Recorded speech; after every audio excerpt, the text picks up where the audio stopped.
Nunca llegues tarde. Nunca llegues temprano. Siempre llegues justo cuando la vida estaba lista para que la entendieras.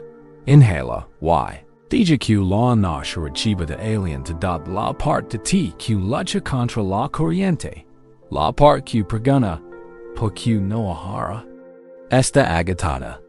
Ha soportado el peso de 1000 relojes imaginarios, cada año marcando a una velocidad distinta. Cada año diciendo que, de alguna manera, estás desincronizado. Y esa parte de ti que observa la vida de los demás, sus caminos. Y. Siente un dolor silencioso por la comparación. Está cansada. Ha estado corriendo una carrera inexistente. Hacia una meta en constante movimiento. Esta noche, soltamos los relojes forjados por la mente. Liberamos las líneas de tiempo, los horarios, los planes quinquenales que se han convertido en jalas. De años que se disuelven en la suave oscuridad que te retiene ahora. En cambio, escucharemos un ritmo diferente, un pulso más profundo. El ritmo atemporal del universo mismo. Esta noche no forzaremos la flor a florecer. Nos convertiremos en el jardín tranquilo, donde despierta, a su tiempo perfecto, a su manera perfecta. Hay una promesa en este viaje que emprendemos juntos. No es una promesa de forzar el sueño, pues el sueño como la paz no se puede forzar. Hay que permitirlo. Es una invitación a soltar, tan profundo y completamente, que el sueño simplemente liga, como una suave maría que liga a la orilla y te encuentra ya en reposo. Nos adentramos en el corazón de una gran y sencilla verdad, la verdad budista sobre el tiempo. La sabiduría que sabe que cada retraso, cada pausa, cada momento de espera, no es un castigo, sino una preparación andad, así que deja que tu cuerpo se vuelva pesado. Deja que la superficie sobre la que descansas te sostenga por completo. No hay nada que hacer, nada que resolver. Solo tienes que recibir estas palabras y permitir que sean una suave guía de regreso a la paz que ya está en ti, esperando pacientemente tu regreso. Que comienza el viaje. Deja que tu atención se asiente, suavemente, en una sensación que quizás te resulte familiar. Es la sensación de estar inacabado. La sensación de ser una obra en progreso, pero un progreso demasiado lento, demasiado incierto. Es la sensación de ser materia prima, mientras que todos los demás parecen haber sido moldeados, pulidos y colocados en un pedestal. Quizás puedes sentirlo como una sutil tensión en tus hombros, una inquietud en tu corazón. Es la voz silenciosa y persistente de tu crítico interior, el que te muestra un plano de quien eres, deberías presente y lo comparas con tu realidad. La voz que susurra, and no es suficiente, and estás incompleto. Respira con esa sensación, solo por un momento. No la rechaces, no discutas con ella. Simplemente reconoce su presencia, como una nube que pasa en el cielo. Es una nube densa. Ha estado contigo por mucho tiempo. Te ha dicho que te aprecias. Te ha dicho que te esfuerzas. Te ha dicho que te conviertes en algo más, algo mejor, algo terminado. Pero ¿why si este sentimiento, esta sensación de estar sin forma? No. ¿Fuera una señal de carencia? ¿Why si no fuera un problema por resolver? ¿Why si fuera, de hecho, la cena de identidad de tu mayor fortaleza? Imagina, por un momento, que tu conciencia puede variar. Deja que se aleje de esta habitación, más allá de las paredes, sobre los tranquilos paisajes del mundo dormido. Deja que viaje a un bosque ancestral, un lugar donde la prisa no lo toca. En el centro de este bosque, sobre un lecho de musgo, hay un bloque de madera. Es un único y sólido trozo de sándalo, caído de un árbol que vivió 1000 años dad, no es una silla, en hay una mesa, en hay una estatua. Es simplemente madera. Sin taller. Observa las líneas de su vida, arremolinándoos como mapas antiguos. Imagina su aroma, la profunda, terrosa y sagrada fragancia de puro potencial. Siente su peso, su solidez, su simple y profunda existencia. Así lo llamaban los antiguos maestros zen y taoístas. Padre el bloque sin taller, en nuestro mundo nos enseñan. Ver este bloque y pensar en lo que significa. Podría ser una hermosa escultura. Un mueble fino. Vimos su valor en su forma futura. Para los maestros, enseñaron una perspectiva diferente. Enseñaron que el mayor valor, el poder más profundo, reside en su estado sin taller. Una estatua solo puede ser una estatua. Una mesa solo puede ser una mesa. Se le ha dado un propósito único y definido. Para el bloque sin taller, alberga la posibilidad de todo. En su interior reside cada estatua, cada mesa, cada forma posible. Su potencial es infinito. Es íntegro, completo, y perfecto, tal como es. Ahora, con suavidad, vuelve a concentrar en ti mismo. En esa sensación de estar incompleto. ¿Qué pasaría si le cambiaras el nombre a esa sensación? ¿Qué pasaría si, en lugar de llamarla incompleta, llamaras podría el bloque sin taller? ¿Y si la sensación de ser materia prima fuera simplemente la sensación de albergar un potencial infinito? En no has sido talado en una cosa definitiva. No te has limitado a un solo propósito. La vida, en no te ha definido, y en esa libertad reside un poder tan inmenso que puede resultar abrumador.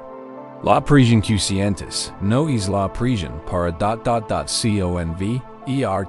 silgo. Es la prisión de contener todo dentro de ti. Deja que esta idea se arraigue en ti. La idea de que no eres un proyecto que se complete frenéticamente. Eres un universo de posibilidades que reposa en su estado natural. Eres el bloque sin taller, completo, perfecto, y libre. Hay una vieja historia, una parábola zen sobre un maestro escultor y su joven y entusiasta aprendiz, en el tranquilo patio del amo. A la sombra de un ginkgo se alzaba un enorme bloque de tosco, era magnífico, pero no estaba formado. Su color era un verde lacoso intenso, vestido con hilos de esmeralda y crema. Había sido traído de una montana liana, y albergaba la energía fresca y silenciosa de la tierra. El aprendiz, un joven lleno de ambición y talento, ansiaba empezar. Vio la piedra y inmediatamente imaginó un dragón glorioso, con sus escamas brillantes y su cuerpo enroscado en el poder. Casi podía sentir el cincel en la mano. El satisfactorio desportilado de la piedra al dar vida a su visión. Sintió la urgencia de creer, de demostrar su habilidad de convertir esta obra en bruto, en una obra maestra. Maestro, dio con voz ronca de impaciencia. La piedra está aquí. Es magnífica. ¿Cuándo empezamos? Cuando talamos el dragón. El anciano maestro, sentado en un sencillo banco de madera cercano, tomando té, simplemente sonrió. No miraba la piedra con la misma mirada hambrienta que su alumno. La observaba con una mirada suave y receptiva, como si la escuchara. ¿Comenzaremos? Dijo el maestro suavemente. Cuando sea el momento. Los días se convertirán en semanas. El aprendiz practicaba sus pasitos, afilaba sus herramientas y pasaba alrededor del gran bloque de jade, cada vez más frustrado. El maestro, sin embargo, no hacía nada. Se despertaba con el sol, cuidaba su pequeño jardín, tomaba su té while luego, durante horas, simplemente se sentaba ante la piedra. No la tocaba, no la medía, simplemente se sentaba. Observa cómo la luz de la manada llegaba sobre su superficie, revelando sutiles cambios de color. Observa cómo caen las sombras del atardecer, creando nuevas profundidades y contornos. A veces caminaba alrededor, lentamente, con las manos entrelazadas a la espalda. A veces extendía la mano y la apoyaba sobre su superficie fresca, chorreando. Los ojos como si la tomara el pulso. El aprendiz estaba perdiendo la cabeza. «Maestro», exclamó finalmente una tarde, «han pasado meses. La piedra sigue ahí. Mis herramientas acumulan polvo. Mi ambición se está oxidando. ¿Por qué esperas? Somos escultores. Nuestro trabajo es taller».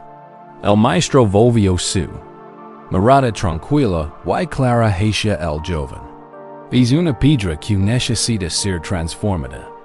Dio, ves una tarea que debe realizarse. ¿Crees que el dragón está en mente? Y de trabajo es imponerlo sobre este jade. Se levantó y camino hacia la piedra, apoyando la palma de la mano sobre ella. Lo veo diferente. Sé que el dragón ya está aquí. Leva mil ecos durmiendo dentro de esta piedra. Mi trabajo no es crearlo. Mi trabajo no es imponer mi voluntad. Mi trabajo es escoger. Observer. Esperar. Estoy esperando que la piedra me muestre al dragón que vive en ella.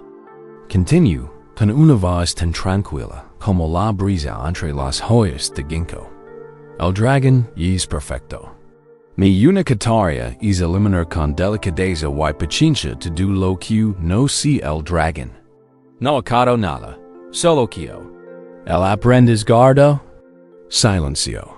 Su mirada pasó del rostro sereno de su maestro a la gigantesca piedra silenciosa. Y por primera vez, no veo un proyecto, no veo un desafío a su ambición. Veo una presencia sagrada. Veo una plenitud que esperaba, no un sinsel, sino comprensión. Comprendió que la espera del maestro no era ociosidad. Era la parte más importante del trabajo. Era un acto de profundo respeto, de escucha atenta, de comunión. En ese momento, eres es bloque de jade. Eres esa presencia magnífica, sin taller. Y el mundo como el joven aprendiz es impaciente. Quiere convertir en algo que reconozca. Quiere ver un dragón, un fénix, un producto terminado. De propia mente, entrenada por el mundo, se ha convertido en ese aprendiz impaciente. Camina a tu alrededor, llena de ansiedad, golpeando el suelo. Con el pie, empuñando sus afiladas herramientas de juicio y expectativa. De prisa, dice, conviértete en algo. Demonstrate. Pero tu alma, tu esencia más profunda, es la maestra. Conoce la verdad. Sabe que la obra maestra ya está en ti. No es algo que debas construir, sino algo que debes revelar. La paz que buscas no proviene de acudir a otra capa, aprender otra habilidad en alcanzar otra meta. Proviene de la eliminación suave, paciente y amorosa de todo lo que no eres así que. Practicamos esto, solo por un momento, en la seguridad y quietud de la noche. Regresa la conciencia a tu cuerpo. Siente el suave peso de tus extremidades, el suave ritmo de tu respiración. Eres la piedra sagrada. Y a tu alrededor hay cosas que no son ti. Existe la expectativa de otra persona. Mirala, no como una parte de la piedra, sino como una mota de polvo que se ha sentado en su superficie. Con un aliento suave, con una intención suave, simplemente apartala. No ersti, nunca fuiste. Existe la voz espera de tu crítico interior, lo que te dice que estás retrasado.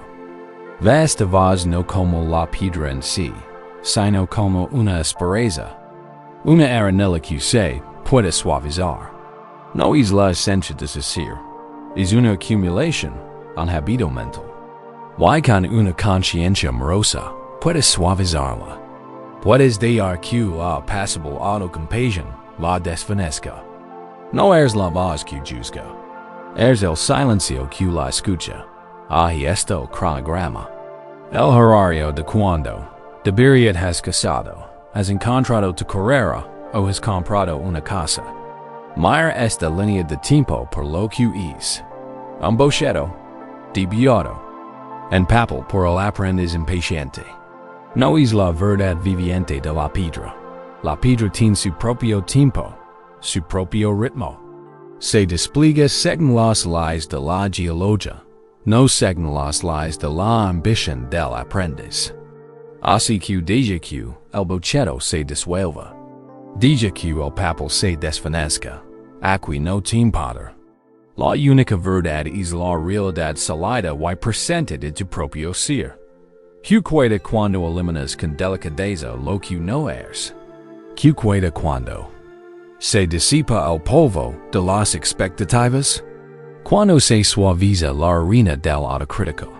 Cuando se publica el cronograma en papel. Lo que cuida es el blog sin teller. Podría dar esta verdadera naturaleza. Es la presencia silenciosa y sabia que se esconde tras el ruido de la mente. Es una paz profunda e inquebrantable. Una profunda sensación de plenitud que no necesita nada, porque lo contiene todo. Siente esta plenitud ahora. Permitid descansar en la serena dignidad de tu propio ser. No eres un problema por resolver. No eres un proyecto por completar. Eres una presencia por descubrir. Y el descubrimiento no ocurre en el esfuerzo, sino en la quietud. No en el hacer, sino en el ser. El maestro escultor sabe que la obra más importante se realiza en el silencio. Se realiza en la espera paciente. En la escucha profunda. That is why que esta noche puedes dar el cincel. Puedes guardar el martillo. Puedes liberar al aprendiz impaciente de sus deberes.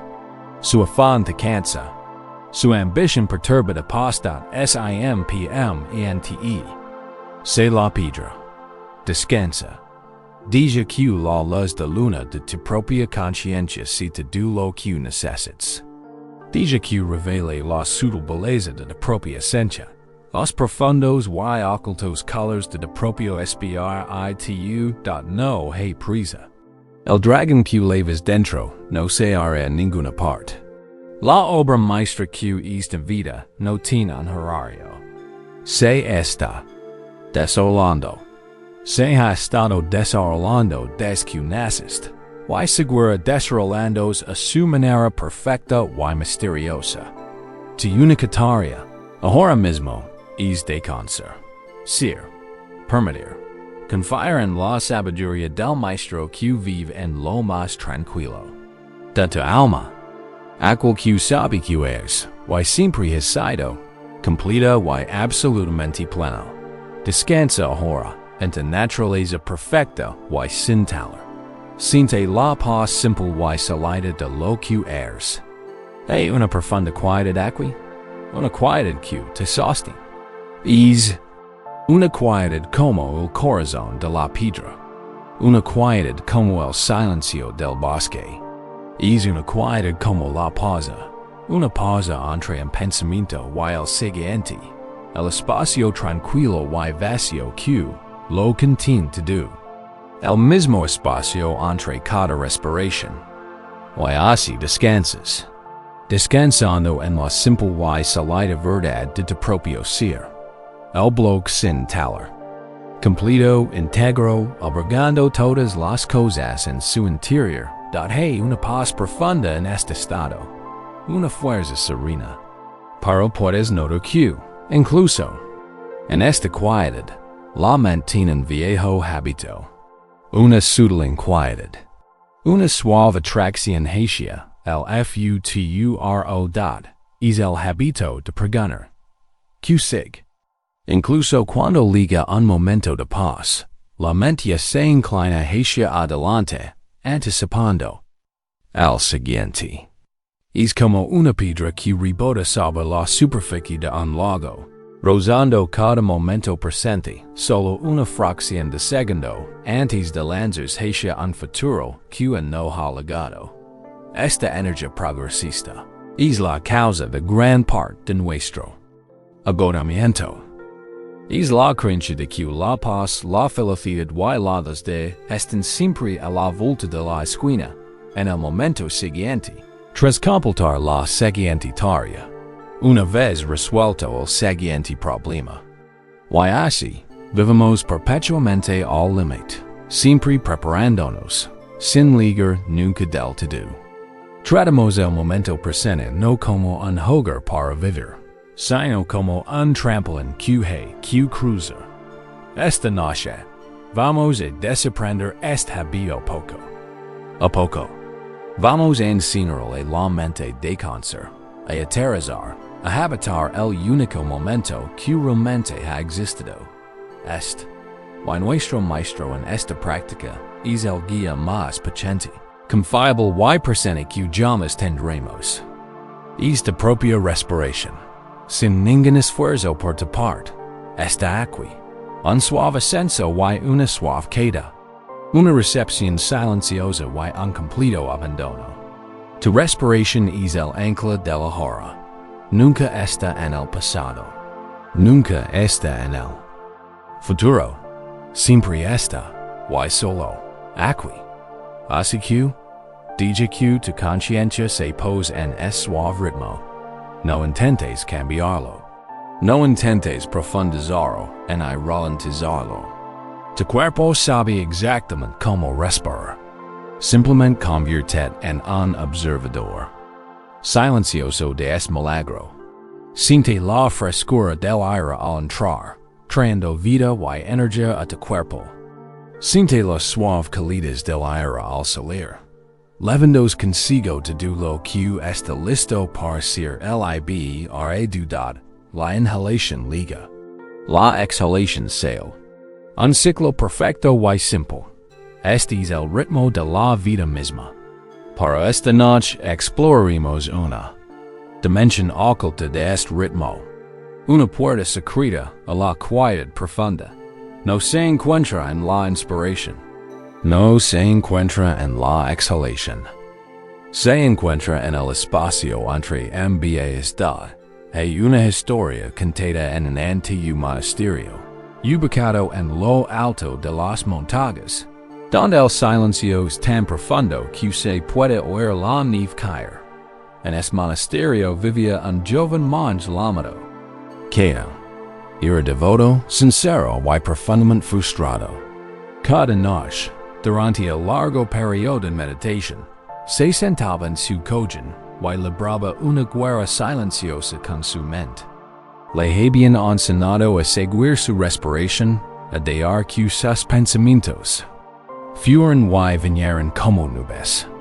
Pero sus pensamientos no eran como nubes. Eran como una cascada impetuosidad. Se concentraba en una sola inspiración. Y antes de que pudiera siquiera empezar a exhalar, su mente saltaba a las tareas que tenía que hacer por la mañana. Pensaba en la gotera del techo de la biblioteca, en la conversación que tuvo ayer con otro monje, en el extraño sueño que había tenido la noche anterior.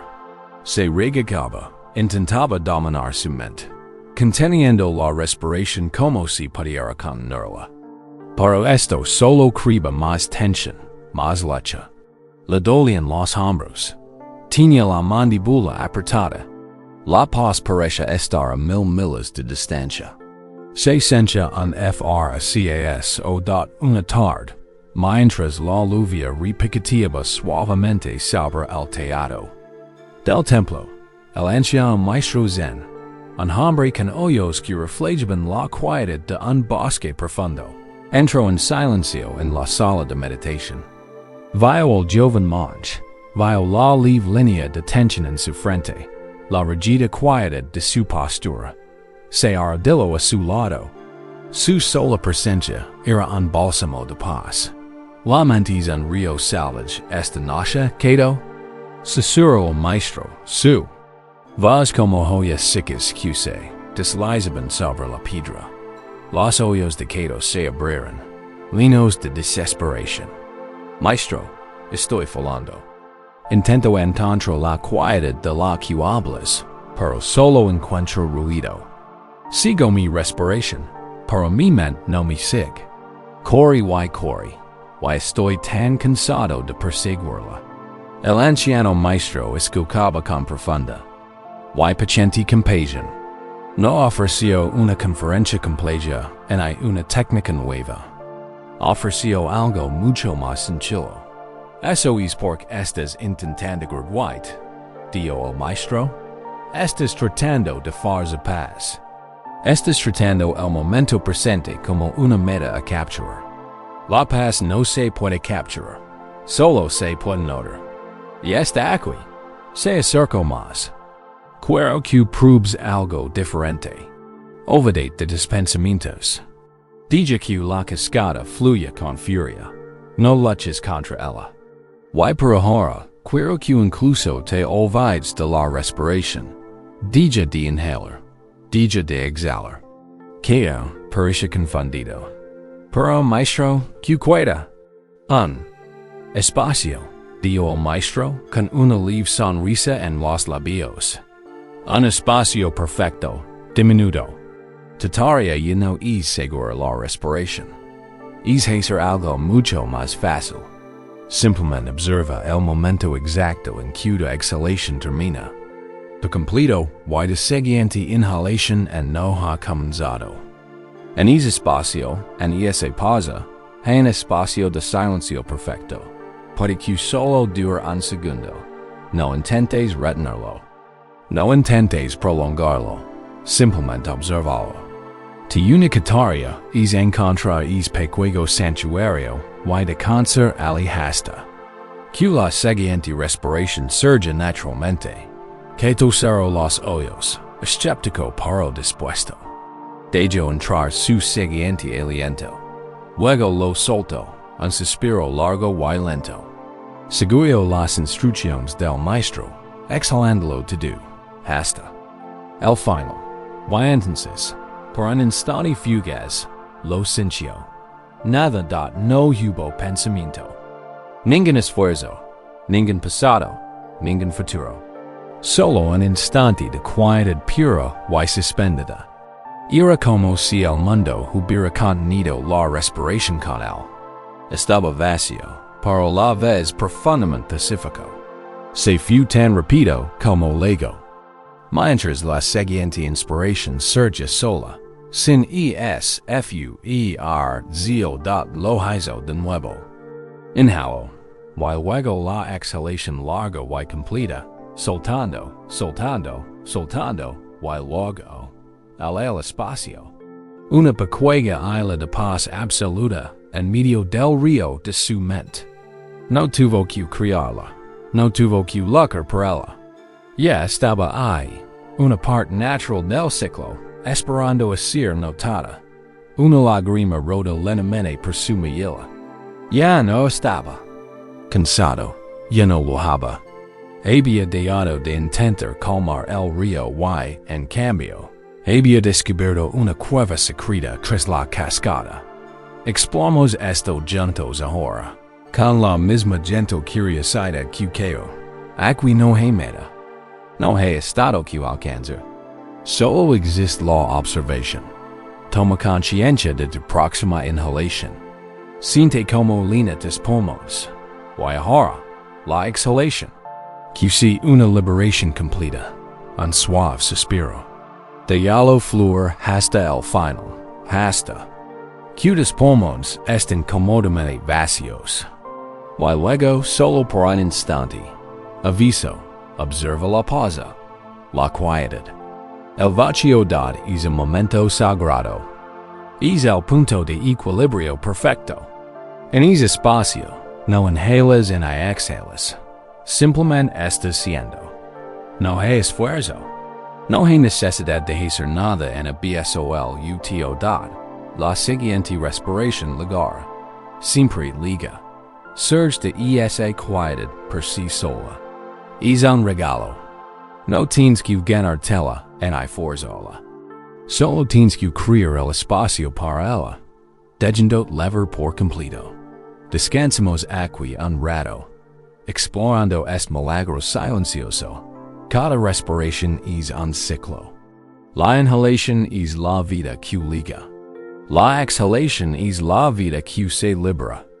Y el espacio entre ambas es el misterio silencioso del que todo surge y el que todo regresa.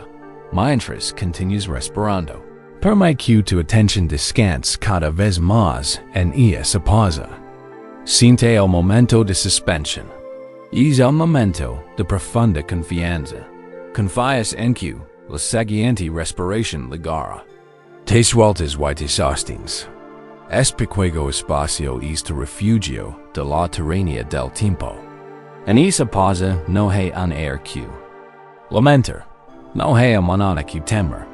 Solo existe la pureza del momento presente, silencioso y pleno. La mente progresista no puede existir aquí. El planificador ansioso no puede afianzarse aquí. Es un espacio de conciencia pura. Observa cualquier tensión en tu cuerpo y invítala a disolverse en la exhalación. Suéltala y encuentra la libertad en la pausa que sigue. Observa cualquier preocupación que tengas en la mente y déjala fluir con la exhalación. Deja que se desvanezcan y encuentra la paz en la pausa que sigue. No estás forzando el silencio. Estás descubriendo la quietud que siempre estuvo ahí, oculta en el ritmo de tu propia fuerza vital. Tal como el maestro la mostró a Kaido, estás encontrando la cueva tras la cascada. El ruido de la mente puede continuar, pero has encontrado un lugar donde no puede tocar. Este espacio no está vacío. Es espacioso. Está lleno de potencial. Es el silencio del que nace la música más hermosa. Es la quietud de la que surge. La danza más elegante. Es el momento antes de que el sol asome por el horizonte. Con cada ciclo, la estás enseñando a tu sistema nervioso una lección profunda. La estás enseñando que es seguro soltar. La estás enseñando que la rendición no es una derrota, sino una puerta a la paz. Estás recordando que no tienes que cargar con el mundo. Solo tienes que estar presente para esta respiración, y la siguiente será. Siente como tu cuerpo se ablanda al rendirte a este ritmo. Los hombros se relajan. La mandíbula se relaja. El entrecejo se suaviza. Estás aterrizando. Aterrizando. En tu propio cuerpo, en tu propia vida, en este preciso instante. La piedra que salta se ha detenido. Esta pausa sagrada siempre está disponible para ti. Este derecho de nacimiento. En medio de un día ajetreado, en un momento de ansiedad, siempre puedes regresar. Siempre puedes exhalar por completo y, por un precioso segundo, encontrar ese santuario. Es el ancla definitiva en la tormenta. Deja que el mundo gire. Deja que tu mente piense. Deja que el río fluya. Has encontrado tu quietud. No está fuera de ti. No está en un lugar lejano en un tiempo futuro. Está aquí mismo. Tan cerca como tu propia respiración. Tan accesible como el espacio entre ambas. Descansa aquí ahora. En ese suave ritmo de liberación, pausa y renovación. Cada exhalación es una liberación del control. Cada pausa es un momento de confianza absoluta. Y cada inhalación es la suave gracia de la vida, que te encuentra, te sostin, sin que tengas que hacer nada. Este desarrollo sin esfuerzo. Este ritmo de causa y efecto, de soltar y recibir. Es una ley profunda y ancestral. Es la obra silenciosa del universo, que ocurre bajo la superficie de todas las cosas. Así como la respiración surge de la quietud, el gran crecimiento surge del trabajo paciente y invisible. De raíces que se extienden silenciosamente en la tierra oscura. Y este ritmo de liberación y renovación, este despliegue sin esfuerzo, es una ley profunda y ancestral. Es la obra silenciosa del universo, que ocurre bajo la superficie de todas las cosas. Así como la respiración surge de la quietud, el gran crecimiento surge del trabajo paciente y invisible. De raíces que se extienden silenciosamente en la tierra oscura, pero que hay de los momentos en que esta verdad se siente distante, que hay de los días, los meses, los ecos, en que sientes que has estado cuidando terreno estero. Hay un cansancio particular que surge de este lugar. Es el agotamiento del alma que ha dedicado su esfuerzo, su cuidado, su luz, y no ha visto crecer nada a cambio. Es la sensación de regar la arena, de susurrar tus esperanzas en un vasto canon vacío, y no oír eco. Es el dolor silencioso de esforzarte al máximo día tras día, y ver que el panorama de tu vida permanece inalterado. En estas largas temporadas de aparente quietud, la duda se convierte en una compañera constante. Observas la vida de los demás.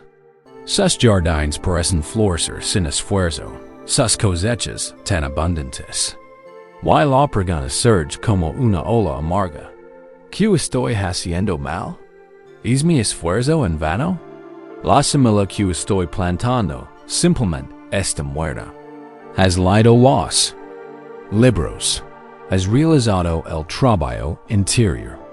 Has practicado el difícil arte de la sanación. Te has entregado a tu oficio, a tu familia, a ti mismo.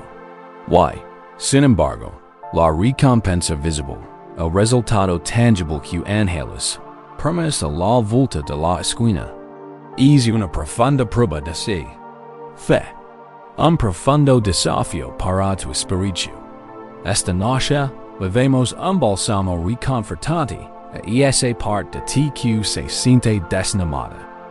Honremos el esfuerzo que has hecho y reconsideremos esta larga espera no como una señal de fracaso, sino como una señal de que algo inmenso se está preparando en tu interior. Diga que de mente se aleja, una vez más, de una tierra tranquila y lejana. Imagina un valle soleado en la antigua China, enclavado entre montañas esmeralda. Allí vive un granjero, anciano y curtido, con ojos que albergan la sabiduría paciente de la tierra misma. Una mañana de primavera, mientras sus vecinos se afanan en plantar sus arrozales y melones, cultivos que brotan rápidamente y dan una cosecha rápida. Este anciano granjero es algo diferente. Camina hasta el rincón más paciente de su tierra, una parcela de tierra fértil y oscura. Y allí planta una diminuta semilla. Es la semilla del bambú gigante mozo, un árbol de legendaria fuerza y resiliencia. Aplana la tierra con suavidad. Le dio un trago de agua clara de su cubo y luego comienza su trabajo. Que, por ahora, es el trabajo de esperar. Pasan las semanas. Los arrozeles de los vecinos pronto se cubren con una alfombra de vibrantes brotes verdes. Sus melones empiezan a formarse en la vina. Ríen y conversan mientras trabajan, viendo cómo los frutos de su trabajo cobran vida ante sus ojos. Miran hacia la parcela del viejo granjero, y solo un trozo de tierra miran. Nada ha cambiado. Viejo, grita uno de ellos, con voz amable, para Barcelona. ¿Estás cultivando el polvo este año? La temporada se te pasará de largo. El granjero simplemente sonríe y continúa su labor con delicadeza. Riega la tierra que parece vacía. Arranca las pocas malas hierbas que se atreven a brotar. Protege la tierra con su presencia serena y firme. Conoce la naturaleza de la semilla que ha plantea duda piese en ano. Los vecinos han cosechado su arroz. Lo han vendido en el mercado y se preparan para la nueva temporada. La parcela del viejo agricultor está exactamente igual que antes. Un cuadro de tierra lana y estéril. Su primer año de esfuerzo no ha dado ningún fruto visible. El segundo año liga y se ve. De nuevo, el granjero cuida la tierra silenciosa. La riega fielmente durante el seco verano. La protege de los fuertes vientos del otoño. La confía bajo las frías nieves del invierno. Aún así, no hay una sola joya. En un atisbo de verdor. Los vecinos ya no se burlan de él. Solo menean la cabeza con cierta compasión. Sabían que la semilla del viejo estaba muerta, o que su mente vaga en la vejez.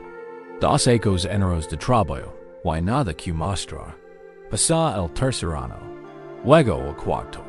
Imagina esto por un momento. 4 ecos de tu vida. 4 ciclos de estaciones. 4 ecos presentando cada día para volcar de energía, tu esperanza y tu carico en algo que no te dé señales de vida. En hay ánimo, en hay prueba de que tu trabajo importa. Tu propio corazón podría romperse de desanimo. Tu propia mente podría gritar que te rindes, que reduzcas tus pérdidas, que plantes algo más fácil, algo más rápido. Pero el viejo granjero no flaquea. Su fe no es una esperanza ciega, es un conocimiento profundo. Conoce el secreto que guarda la tierra, porque mientras que el mundo de arriba solo vea esterilidad, el mundo de abajo estaba lleno de vida. Durante el primer año, trasplantó la semilla en la cálida oscuridad del suelo, no eco un solo brote hacia el sol. Eco una sola raíz. Tentativa, hacia abajo en la tierra. Este miro hilo blanco de vida comenzó a explorar, a buscar, a anclarse dado al final del segundo año. Aunque la superficie permanece inalterada, y esa única raíz se había ramificado formando una red pequeña pero firme. Se aferraba silenciosamente a la tierra, absorbiendo nutrientes y construyendo una base suelta al final del cuarto año, mientras los vecinos cosechaban su octava cosecha de arroz. El mundo bajo los pies del agricultor era un milagro de creación invisible. Un vasto, intrincado y poderoso sistema de raíces se había extendido por toda la parcela. Una densa y tallida red de increíble fuerza había cartografiado la oscuridad. Se había anclado profundamente en la roca madre del valle. Se estaba preparando. Estaba construyendo los cimientos necesarios para sostener algo verdaderamente magnífico. Toda la energía de esos 4 ecos se había dirigido hacia abajo, hacia lo invisible, hacia lo esencial. Y entonces, una mañana, a principios del quinto año sucede. Un único y diminuto brote verde, no más grande que un dedo, irrumpe en la superficie de la tierra. Es tan pequeño que cualquiera podría pasarlo por alto, pero el granjero lo ve. Y sonríe, porque sabe que la espera ha terminado. Los cimientos están completos.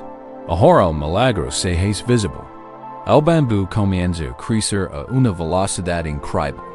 En la primera semana, liga a la cintura del agricultor. En la segunda, se eleva por encima de su cabeza. Crece tan rápido que casi se puede oír el susurro de su expansión. Hacia el cielo con una energía imparable y explosiva. 3. Metros. 9 metros. 60 metros. En 6 meses, el diminuto brote se ha convertido en un colosal pilar de vida. Un majestuoso bambú que se eleva 90 metros no creció hasta 90 pies en 6 semanas. Creció hasta 90 pies en 5 ecos. Los vecinos se cuidan atenidos. Sus pequeños arrozales empequecidos por este gigante que parece surgido de la nada. No lo entienden. Solo vieron la repentina explosión de crecimiento. No vieron los 4 ecos de trabajo silencioso, paciente y fundacional. Vieron el resultado, pero no entendieron el proceso. En momentos de duda, es cultivador de bambú. Y tu vida, tu espíritu, esa semilla sagrada, has estado infundiendo tu energía en la tierra de decir. Cada libro que has leído para comprender mejor, cada conversación difícil que has tenido para sanar una relación, cada vez que eliges la compasión en lugar del juicio, cada acto de autocuidado, cada meditación, cada entrada en tu diario, cada momento que enfrentaste miedo, nada fue en vano. Puede que lo hayas sentido así. Puede que, desde la superficie, pareciera que no pasaba nada. Pero en lo más profundo de ti, en el mundo invisible de tu alma, has estado construyendo tu sistema de raíces. Cada lección aprendida fue una raíz que se adentraba más en la tierra de la sabiduría. Cada lágrima derramada fue una raíz que riega la tierra de tu compasión. Cada vez que te levantabas tras una caída, te guías en nuevo hilo en tu red de resiliencia. Cada vez que eliges confiar, incluso cuando es difícil, te anclavas en la profunda e inquebrantable verdad de tu propia fuerza. No te has estancado. Has estado acumulando poder. No has estado fracasando. Has estado construyendo una base. Una base lo suficientemente fuerte, amplia y profunda como para soportar el magnífico crecimiento que se avecina. Siente esta ahora en tu cuerpo. Imagina esta vasta y intrincada red de raíces extendiéndose desde lo más profundo de tu ser. Siéntela extenderse profundamente en la tierra. Es tu historia. Es tu resiliencia. Es cada cosa que has superado. Es todo el amor que has dado y recibido. Es tu fuerza. Es inquebrantable. Este momento es real. Es de verdad. Mucho más real que la apariencia temporal de la superficie. Así que, cuando viene a otros, los cultivadores de aras del mundo, con sus éxitos rápidos y fáciles, no comparan su camino con el de ellos. Su cultivo es diferente, su camino es diferente. No están construyendo lo que ustedes construyen. Están cultivando algo destinado a perdurar, algo destinado a tocar el cielo, y algo de tal envergadura recrea raíces profundas. Cuanto más larga sea la preparación, mayor será el destino. Libera la necesidad de ver el brote verde hoy. Lugar, la ley de causa y efecto es absoluta. El universo no desperdicia ni una gota de esfuerzo sincero. Tu avance no es cuestión de sí, pero de que hoy, el momento, no depende de tu impaciencia. Depende de la sabiduría del proceso. El brote solo brotará cuando el sistema de raíces esté completo y listo para sostener la magnífica vida que te espera. Así que confía en la oscuridad. Confía en el silencio. Confía en la larga temporada de trabajo invisible. Encuentra paz en el cuidado tranquilo y diario de tu propia alma. Riega la tierra, aunque parezca estéril. Ten la certeza con la fe profunda e inquebrantable del viejo granjero, The que bio la superficie se está desarrollando un milagro. Tus raíces crecen profundas y fuertes. Y cuando llegue el momento, resurgirás. Y tu resurgimiento será una maravilla para contemplar. Esta profunda confianza en el proceso invisible. Esta fe en el ciclo que trasciende nuestra visión inmediata es una profunda forma de paz. Es como tener fe en la luna, incluso cuando es una franja negra en la oscuridad del cielo nocturno, sabiendo que sigue intacta, presente, poderosa. Esta profunda confianza en el proceso invisible. Esta fe en el ciclo que trasciende nuestra visión inmediata. Es una profunda forma de paz. Es como tener fe en la luna, incluso cuando es una franja negra en la oscuridad del cielo nocturno, sabiendo que sigue intacta, presente, poderosa. Y es aquí, en esta comprensión, donde encontramos una medicina suave para uno de los miedos humanos más profundos, el miedo a la oscuridad. No solo la oscuridad de la noche, sino la oscuridad dentro de nuestro propio camino vital. Hay momentos en la vida que parecen una noche sin luna. Son periodos de confusión, de dolor, de espera, de incertidumbre, cuando el camino que recorriste parece haberse desvanecido por completo. La luz de tu propio espíritu, tu habitual sensación de esperanza y claridad, se siente imposiblemente distante, quizás incluso extinguida. En estos tiempos, es fácil creer que estamos perdidos. Es fácil sentir que nos hemos visto disminuidos. Que una parte vital de nosotros ha desaparecido. Equiparamos nuestra plenitud con nuestra luz. Creemos que nuestro valor se mide por lo que podemos ver, lo que podemos sentir, lo que podemos demostrar. Cuando el paisaje interior se oscurece, surge un miedo primario. El miedo a que la oscuridad lo sitúe, a que la luz se haya ido para siempre. Esta es la noche oscura del alma, y su dolor es profundo. Es la sensación de ser un barco en el mar, sin estrellas que te guíen, de ser un viajero en un bosque sin rastro que seguir. Y la mente, en su miedo, empieza a contar historias. Te has equivocado de camino, has fracasado. Esta oscuridad es un castigo. Nunca encontrarás el camino de regreso. Esta noche aprenderemos a escoger una historia diferente. Una más tranquila, más sabia y más antigua. Una historia contada no por la mente temerosa, sino por el cosmos movido de que de conciencia se eleva. Hacia la vasta y aterciopelada extensión del cielo nocturno. Imagina la luna llena. Mírala en todo su esplendor radiante y luminoso. Suspende en la oscuridad como una perla celestial, bañando el mundo con una luz tenue y plateada. Ilumina las nubes, proyecta sombras suaves, crea un sendero de luz sobre. La superficie del mar. Esta es la faz de luna llena de la vida. Todos la conocemos y la amamos.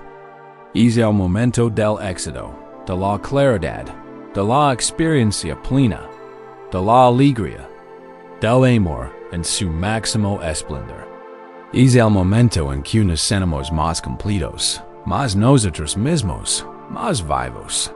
Nos deleitamos en esta luz. Decimos que dura para siempre, pero la ley del universo es la ley de los ciclos, la ley del cambio. Y así, inevitablemente, comienza el lento declive. Noche tras noche, un pequeño rayo de luz se desvanece. El círculo perfecto se transforma en una forma gibosa, luego en una mitad perfecta, luego en una gracil media luna, como la estela de una luna divina en el cielo. Y luego liga la noche de luna nueva. En esta noche, miras hacia el lugar donde debería estar la luna y ves nada, un vacío, un agujero en el cosmos. La familiar lámpara celestial ha desaparecido. El cielo parece más oscuro, las estrellas más nítidas, pero la presencia reconfortante que en la noche está ausente. Es en esta fase que el mundo se siente más intimidante, más desconocido. Este es el espejo perfecto de nuestra propia oscuridad interior. Nuestras propias fases de luna nueva.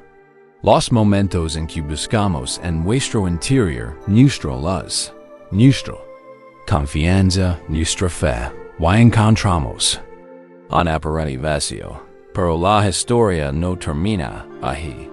La ausencia de luz no es la ausencia de presencia. Viajemos ahora en un pequeño barco de madera, adentrándonos en un océano profundo y negro. El aire es cálido y julasal y a distancia. La única luz proviene de la brillante niebla de polvo de diamante de la Vía Láctea. Es la noche de luna en cubierta se encuentra un joven aprendiz en su primer gran viaje por mar. Su corazón es un nudo de miedo. En casa, siempre ha encontrado consuelo en la luz constante de la luna. Pero aquí afuera, en esta inmensa y interminable oscuridad, su ausencia se siente como un abandono. Las olas parecen susurrar amenazas. Las sombras en los rincones del barco parecen moverse. Se siente todo y terriblemente perdido. Se dirige a la popa, donde el viejo marinero, el capitán de esta pequeña embarcación, está al timón. El rostro del anciano es un mapa de mil viajes. Su mirada tan serena y profunda como el mar mismo. Maestro, susurra el aprendiz con voz ligeramente temblorosa. ¿Cómo podemos orientarnos? ¿No hay luna? El cielo nos ha abandonado. Estamos ciegos. El viejo marinero no mira al cielo. Mira al niño, y luego señala con la barbilla el agua que los radia. Lo invita a tocar el barco. ¿Lo sientes? Dice el marinero con una voz grave y firme. ¿Sientes ese ritmo largo y lento? Como sube el barco, y como baja. El niño asiente, inseguro. Es el aliento del océano, continúa el marinero. Y la luna no nos ha abandonado, muchacho. Simplemente está dando su luz. Pero su poder? Su poder es tan fuerte como siempre.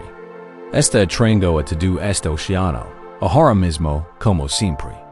Nos está guiando a casa. El aprendiz parece confundido. Pero, ¿cómo? No lo veo. Ah, dice el viejo marinero, con una sonrisa en las comisuras de los ojos. Estás acostumbrado a navegar con la luz que reconforta la vista. Yo navego con la fuerza que siente el barco. La luz es un regalo maravilloso, pero es la fuerza invisible, la gravedad de la luna, la que crea los grandes mares y corrientes, que son mi verdadero mapa. Confío en la fuerza de la luna que no puedo ver tanto como confío en su luz. Su poder no reside en su apariencia. Su poder reside en su ser. El marinero explicó que en esas noches sin luna podía percibir con mayor claridad la dirección de las corrientes profundas. No lo distraía el brillo de la superficie. Estabas en sintonía con una fuerza más profunda y fiable. Esta noche le dio al niño, la luna no se ha ido. Nos está enseñando a confiar en lo real, no solo en lo visible. Nos está enseñando a sentir, no solo a ver. El joven aprendiz permaneció en silencio, sintiendo el lento y poderoso oleaje del mar bajo sus pies. Sintió el barco subir y bajar, no con un caos aleatorio, sino con un ritmo profundo y constante, y comprendió. El barco respiraba con el océano, y el océano respiraba con una luna invisible, pero plenamente presente. Su miedo comenzó a disiparse, reemplazado por un profundo asombro que lo humilaba. No estaba perdido. Un ritmo cósmico mucho más grande y confiable de lo que jamás había imaginado lo sostiene a ti. En este momento, estás en es barco. Y quizás estés en la faz de luna nueva de tu vida. Mira en tu interior, y quizás no ves el resplandor brillante y reconfortante de decir de luna lina. Quizás ves oscuridad, quizás sientes un vacío. Quizás sientes que tu luz, tu confianza, tu esperanza se han perdido. Pero la leche de la luna y el marinero es esta. Tu plenitud no depende de tu visibilidad. Tu valor no se mide por la luz que puedes proyectar actualmente. Como la luna, sigue siendo completo. Sigues presente. Sigue siendo ti. La esencia de quien eres. Tu gravedad interior. La presencia de tu alma. Es tan poderosa y real en la oscuridad como en luz. Es periodo de irredad no es una ausencia. Es una presencia diferente. Es el momento en el que se te invita a dejar de guiarte por lo superficial de tu vida, y aprender a guiarte por las corrientes profundas e invisibles de tu interior. Tu intuición, tu resiliencia, la sabiduría interior serena, que persiste incluso cuando la mente está en pánico. Esta es tu María interior. Esta es la fuerza gravitacional de tu propia alma así que diga que tu cuerpo se relaja en esta verdad. Pillar la lucha por encontrar la luz. La luz no se ha perdido. Sigue su camino natural y regresará, tan cierto como que al amanecer siga la noche. No necesitas hacer nada para que suceda. En cambio, deposita tu confianza en esa parte de ti que no puedes ver. Esa parte de ti que es tan constante como la gravedad. Tu valor, tu bondad fundamental, tu espíritu inquebrantable. Está aquí. Ha estado aquí todo el tiempo, arrastrando silenciosamente las mareas de tu vida, guiándote en la oscuridad, manteniéndote firme. Esta oscuridad es una fe sagrada, no un estado final. Tu luz reposa, no se extingue. Tu plenitud está intacta. Aunque sea invisible, respira con este conocimiento. Siente como el miedo en tu corazón comienza a suavizarse, reemplazado por el mismo asombro que sintió el joven aprendiz. No estás perdido. Simplemente encuentras en una parte diferente de un ciclo grandioso, confiable y sagrado. Estás siendo sostenido. Estás siendo guiado por fuerzas mucho más profundas que la luz temporal del ego o la claridad pasajera de la mente. Esta oscuridad sagrada, es periodo de descanso y confianza, no es un tiempo vacío, no es un castigo ni un error. Es un crisol, es un fuego silencioso y transformador, donde lo superfluo se consume con suavidad, preparando para un nuevo amanecer. Y esta oscuridad sagrada, es periodo de descanso y confianza, no es un tiempo vacío, no es un castigo ni un error. Es un crisol, es un fuego silencioso y transformador, donde lo superfluo se consume con suavidad, preparando para un nuevo amanecer. Pero ¿qué hay de los fuegos que no son tan silenciosos?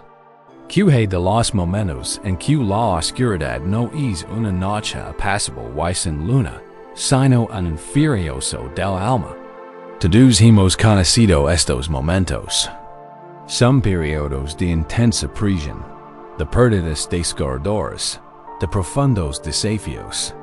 Donde sentimos que los cimientos de nuestra vida están siendo consumidos por las llamas. En estos momentos, el sufrimiento no es un concepto lejano. Es una realidad visceral y omnipresente, y la historia que nos cuenta la mente durante estas duras pruebas es casi siempre la misma. Es una historia de fracaso y miedo. Es dolor debe significar que he hecho algo mal, susura la mente. Es sufrimiento es prueba de que voy por mal camino. Si viviera correctamente, la vida sería apacible, la vida sería fácil. Este fuego es un castigo. Esta aquí para destruir. Nos resistimos con todas nuestras fuerzas. Intentemos escapar de las llamas. Derramamos sobre ellas las aguas de la distracción. Construimos muros de negación para contener el calor. Creemos que la paz reside en extinguir el fuego, en regresar a un lugar fresco, cómodo y seguro. Nuestra resistencia es natural, es humana, pero también es la fuente de nuestro mayor tormento, porque si el fuego no es el enemigo, si el calor que sentimos no es una fuerza de destrucción, sino una fuerza de purificación. Hay una antigua verdad budista que yace en el corazón de este misterio. Es la verdad dedukika, una palabra que a menudo se traduce como sufrimiento, pero que también significa fricción o una rueda descentrada. Buda enseñó que esta fricción es una parte ineludible de la vida, pero también enseñó que no es insignificante. Cuando se enfrenta con conciencia, con valencia y compasión, esta misma fricción, este mismo sufrimiento, se convierte en una poderosa herramienta de liberación. Es una forma de alquimia espiritual. Imagina, por favor, a un viajero. Es viajero eres ti. Has viajado mucho tiempo y llevas una pesada carga. Es un trozo de metal gris y opaco. Pesa en tus manos y en tu corazón. Este metal es tu dolor, tu confusión, tu sensación de estar estancado. Te han dicho que no vale nada, una señal de tu fracaso. Y por eso lo has arrastrado contigo, buscando a alguien que te diga cómo deshacerte de ella que el de tu viaje te lleva a un lugar apartado del mundo, el taller de un alquimista. Entras en una habitación llena de un calor seco y palpitante. El aire huele a hierbas extrañas y polvo antiguo. En el centro de la habitación, un horno brilla con una intensa luz naranja. Alrededor hay vasos, tenazas y herramientas extrañas y intrincadas. Es un lugar intenso, pero no caótico. Hay un propósito profundo y concentrado en el aire. La alquimista, una mujer con ojos que reflejan el profundo y sereno resplandor del horno, te saluda. Le muestras el pesado y sin vida trozo de plomo que tienes en las manos. Me dicen que es mi sufrimiento, dices con voz cansada. Es mi carga. No vale nada. Quiero liberarme de ella. ¿Puedes destruirla por mí? La alquimista te quita el trozo de plomo. Lo sostiene con extraña reverencia, subsándolo en las palmas. Te mira. Y no ve un fracaso. Ve una buscadora que la ha traído la materia prima más preciada. ¿Destruirlo?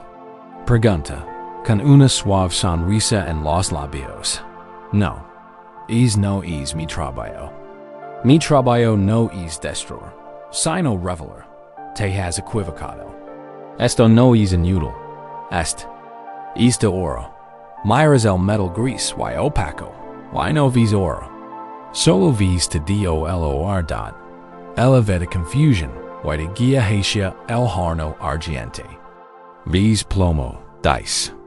Para yo veo oro, oculto en la prisión de sus propias impurezas. El plomo no es la verdadera sustancia. Es simplemente el nombre que le damos al oro cuando lo agobia todo lo que no es oro. El miedo, la duda, las viejas historias, una falsa identidad. El oro es tu verdadera naturaleza, tu espíritu radiante y indestructible. Y ya está aquí, encerrado en tu interior. Toma un crisol, un recipiente pesado hecho de arcilla resistente al fuego, y coloca el trozo de plomo dentro. paro ciel. Oro este aquí, preguntas, ¿por qué no puedo verlo? ¿Por qué no puedo sentirlo? Pork, dice, con voz firme por encima del rugido del fuego. Las impurezas se han vuelto tendencias que han ocultado la luz. Solo hay una manera de liberar el oro. De pasar por el fuego. Con unas tenazas largas, abre la puerta del horno. Una oleada de calor abrasador te invade, y retrocedes instintivamente. Ella coloca el crisol, con tu dolor dentro, en el corazón. Mismo del infierno. Observas, hipnotizado y asustado, como el crisol empieza a brillar. Primero un rojo apagado, luego un cereza brillante, luego un naranja líquido y brillante, hasta que parece formar parte del fuego mismo. El plomo del interior empieza a fundirse. Se mueve, se agita, empieza a hervir. El fuego no está aquí para dañar el oro. Dice la alquimista, con la mirada fija en el crisol. El oro es noble, no se puede quemar, no se puede destruir. El fuego solo está aquí para quemar lo que es noro. Esta, aquí para liberar la verdadera sustancia de todo lo que se ha confundido con ella.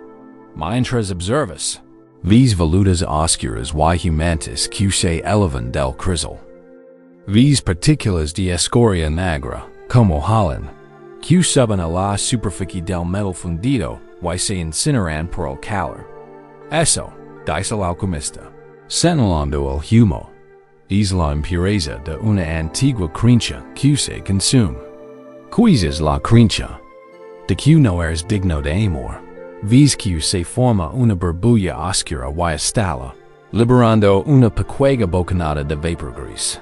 Y eso, dice, es la impureza de un miedo arraigado que finalmente se libera. ¿Cuál es el miedo a ser abandonado? El calor es inmenso. La transformación es violenta. No es un proceso suave. Es una purificación ardiente. ¿Y te das cuenta con una claridad repentina y impresionante? El dolor que sientes durante las duras pruebas de la vida es la sensación de que las impurezas se queman. El sufrimiento no es el fuego en sí. El sufrimiento es tu resistencia al fuego. El sufrimiento es tu apego a la escoria, tu crincha aranía de que las impurezas son quienceres. El dolor es la fricción de soltar. Tragamos esta conciencia a tu propio cuerpo. Ahora mismo con suavidad, sin juzgar, permite que una lucha actual o pasada venga a tu mente.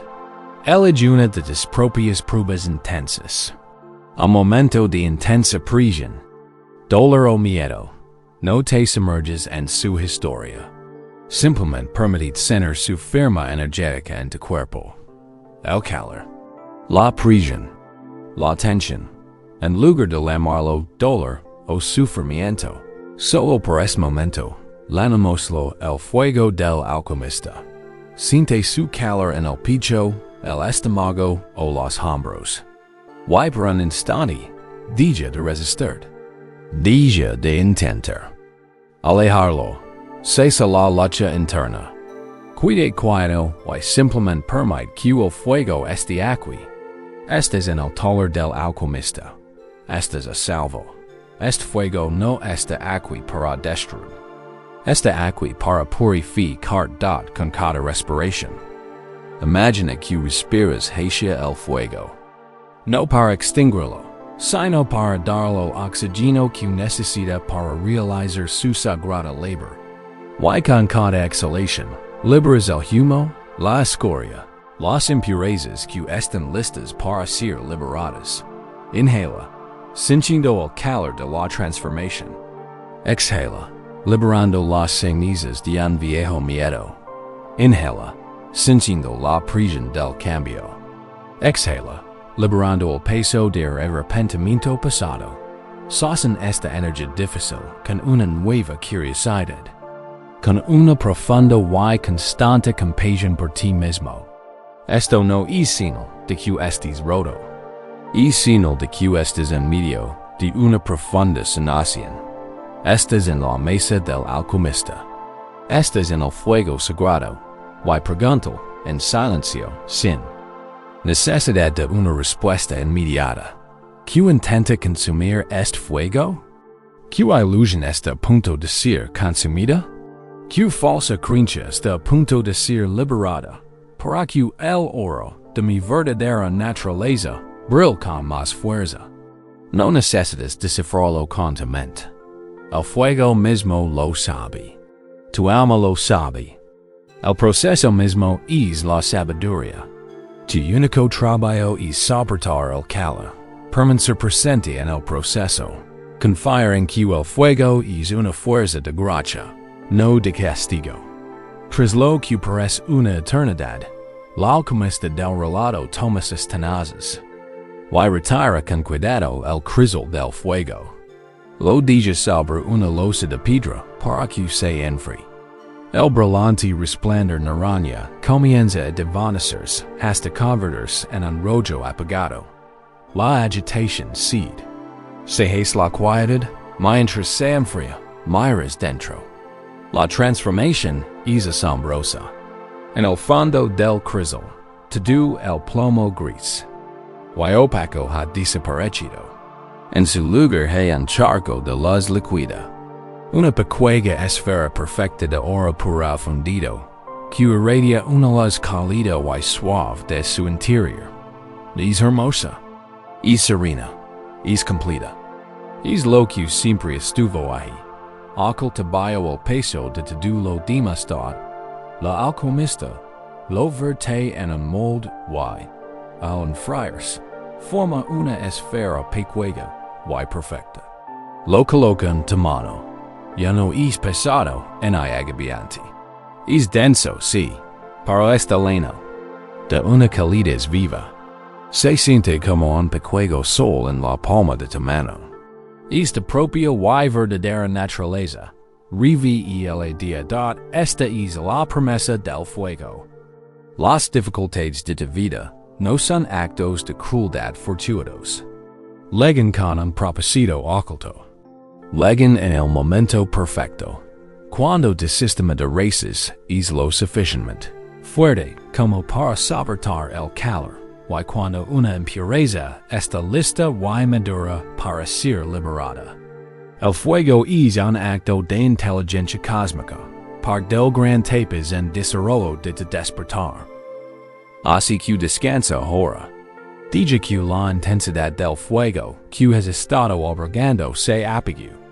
Deja que se convierta en un suave y cálido resplandor en el centro de tu ser. Has pasado por un gran calor, y en estás aquí.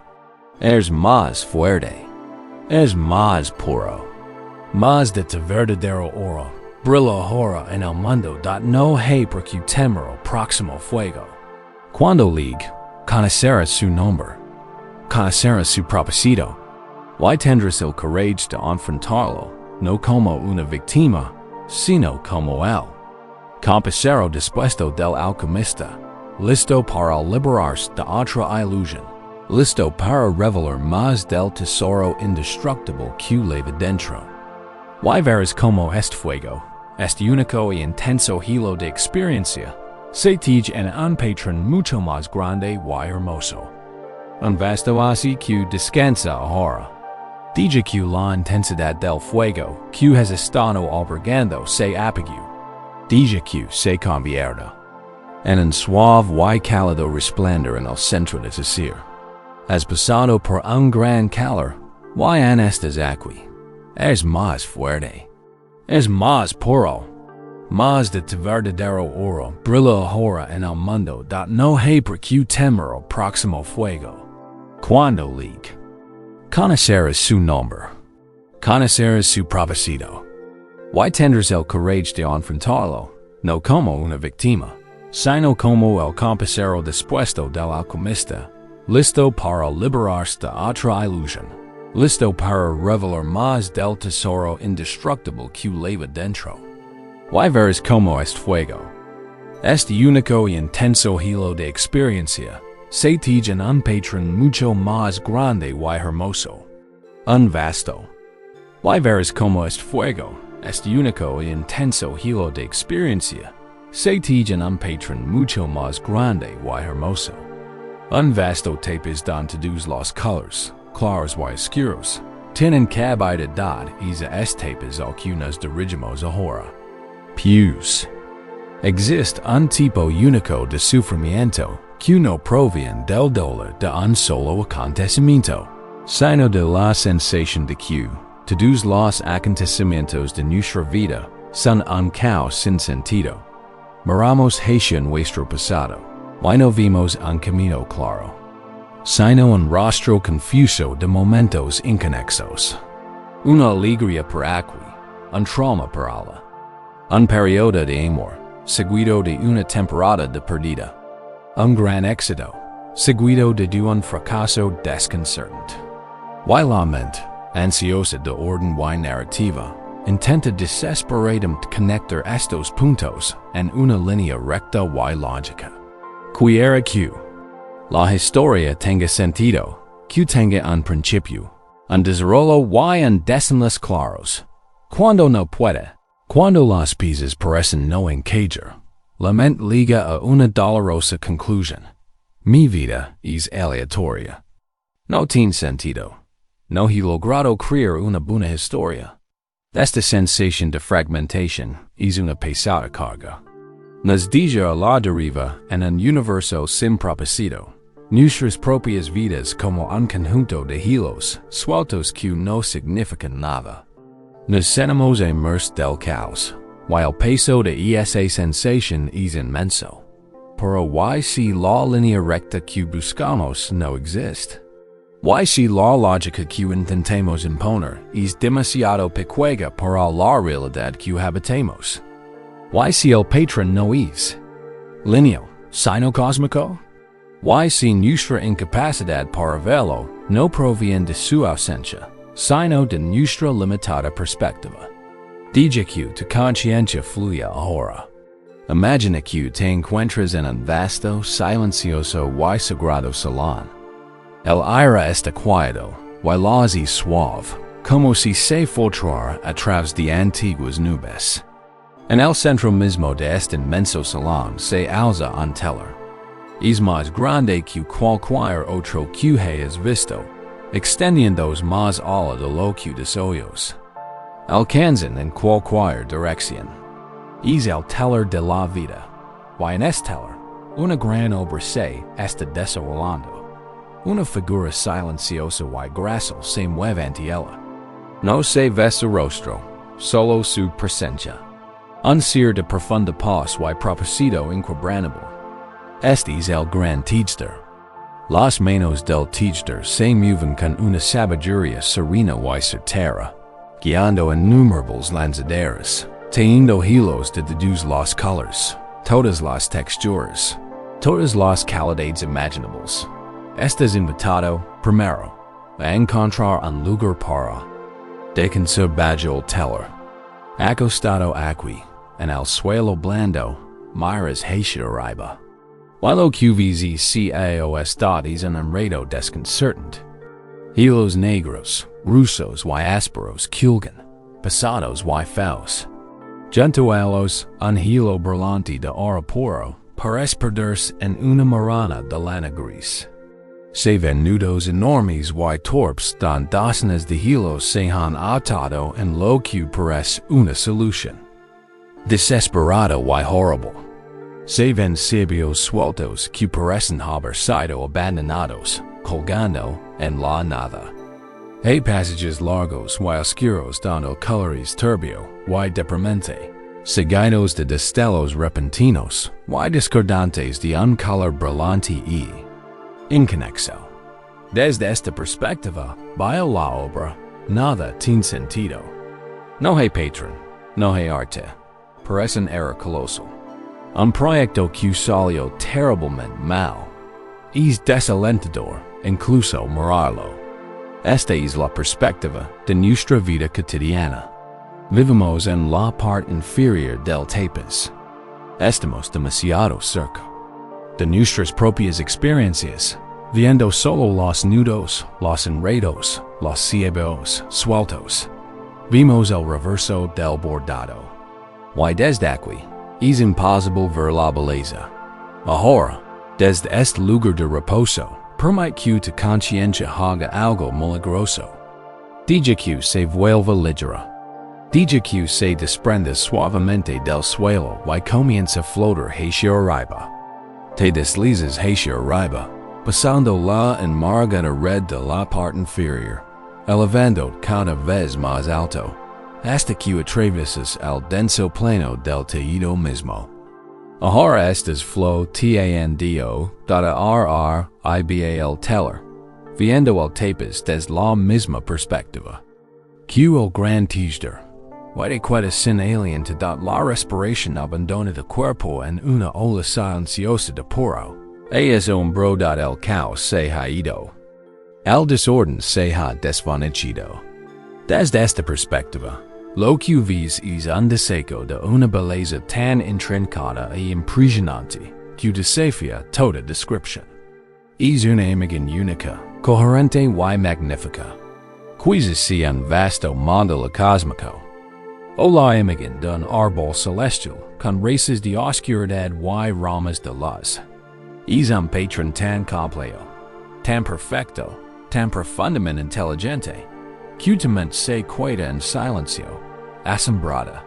Y ahora, puedes ver el verdadero propósito de cada hilo. Es hilo grueso, áspero y negro que se vea tan feo desde abajo?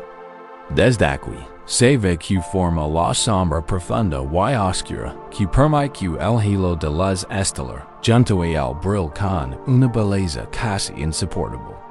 Sin ese hilo oscuro, la luz no tendría definición en iPotter. No era un hilo feo. Era un hilo essential. Y es nudo enorme y enredado que parece un terrible error. Desde la perspectiva de la tejedora, se ve que es el corazón complejo y ricamente detallado de una magnífica flor, que proporciona una profundidad y textura que un tejido simple y plano jamás podría lograr. No era un defecto. Era un punto de profunda complejidad y fortaleza, y los cebos sueltos que parecen no levar a ninguna parte. Desde aquí arriba, se ve que no son finales en absoluto. Son el comienzo de nuevos espros, nuevos patrones, nuevos movimientos en el gran deseo que apenas han comenzado a tallarse. Son hilos de puro potencial. Cada hilo, el hilo de la alegría, el hilo del dolor, el hilo de tu mayor éxito, el hilo de tu fracaso más doloroso, el hilo del amor, el hilo de la soledad, tiene su lugar perfecto y necesario. Nada se desperdicia, nada es un error. El tejedor, en su infinita sabiduría, lo usa to do. Los hilos oscuros se usan para crear profundidad. Los hilos brillantes se usan para crear luz. Los hilos ásperos se usan para crear textura. To do contribute. A la majestuosidad del conjunto. Esta es la enseñanza budista de práctica samupada de origen dependiente. La verdad de que nada existe aislado. Todo está conectado. Cada evento en tu vida surgió a partir de otros eventos, y, a su vez, dará origen a otros nuevos. Tu vida no es una serie aleatoria de accidentes.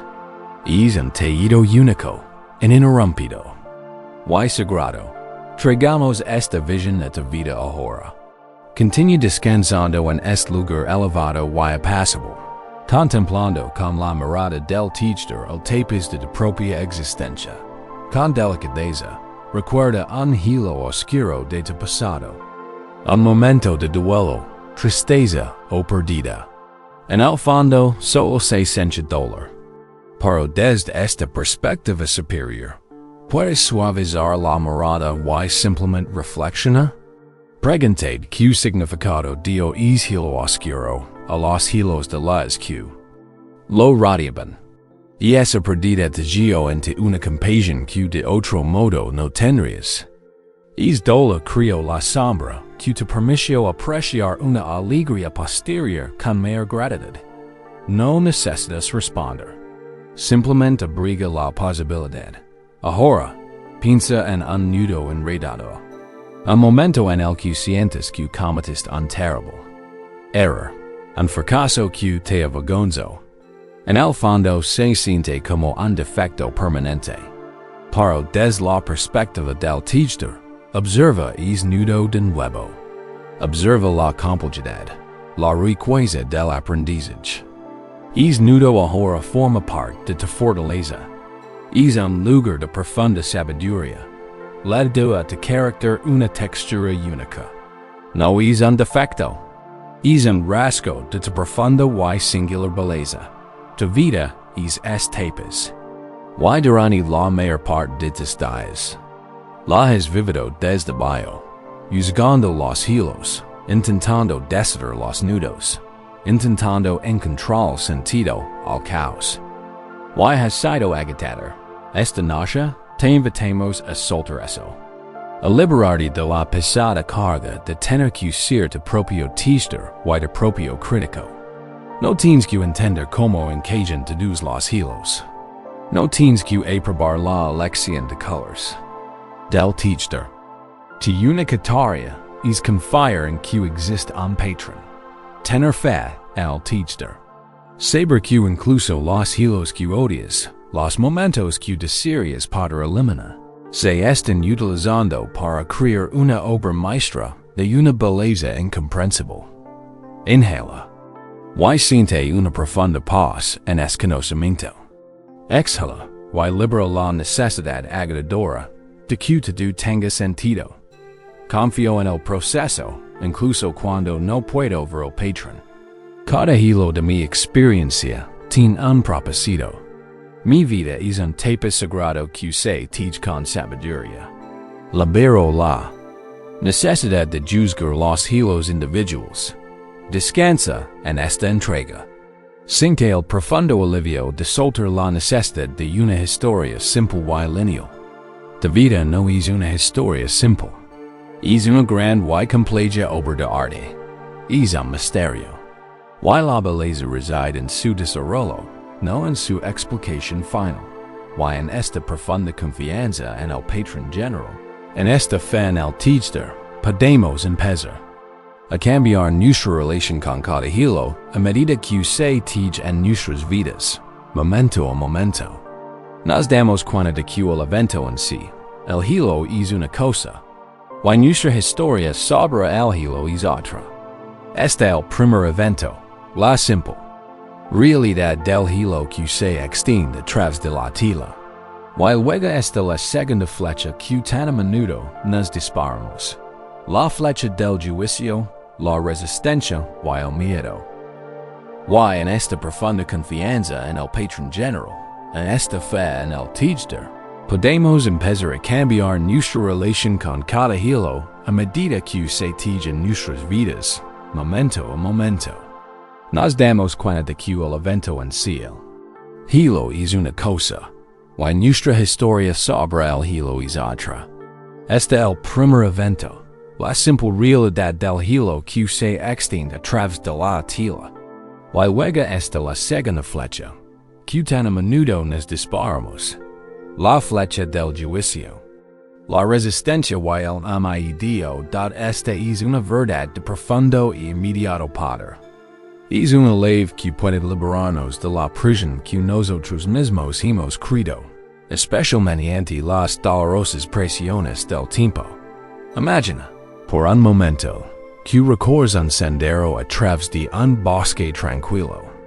Es una enseñanza ancestral, impartida por el propio Buda, para ayudarnos a comprender la naturaleza de nuestro propio dolor. Mientras caminas, de repente, una flecha vuela por los aires y te impacta en el brazo. Es aguda y dura. El dolor es real, inmediato y innegable.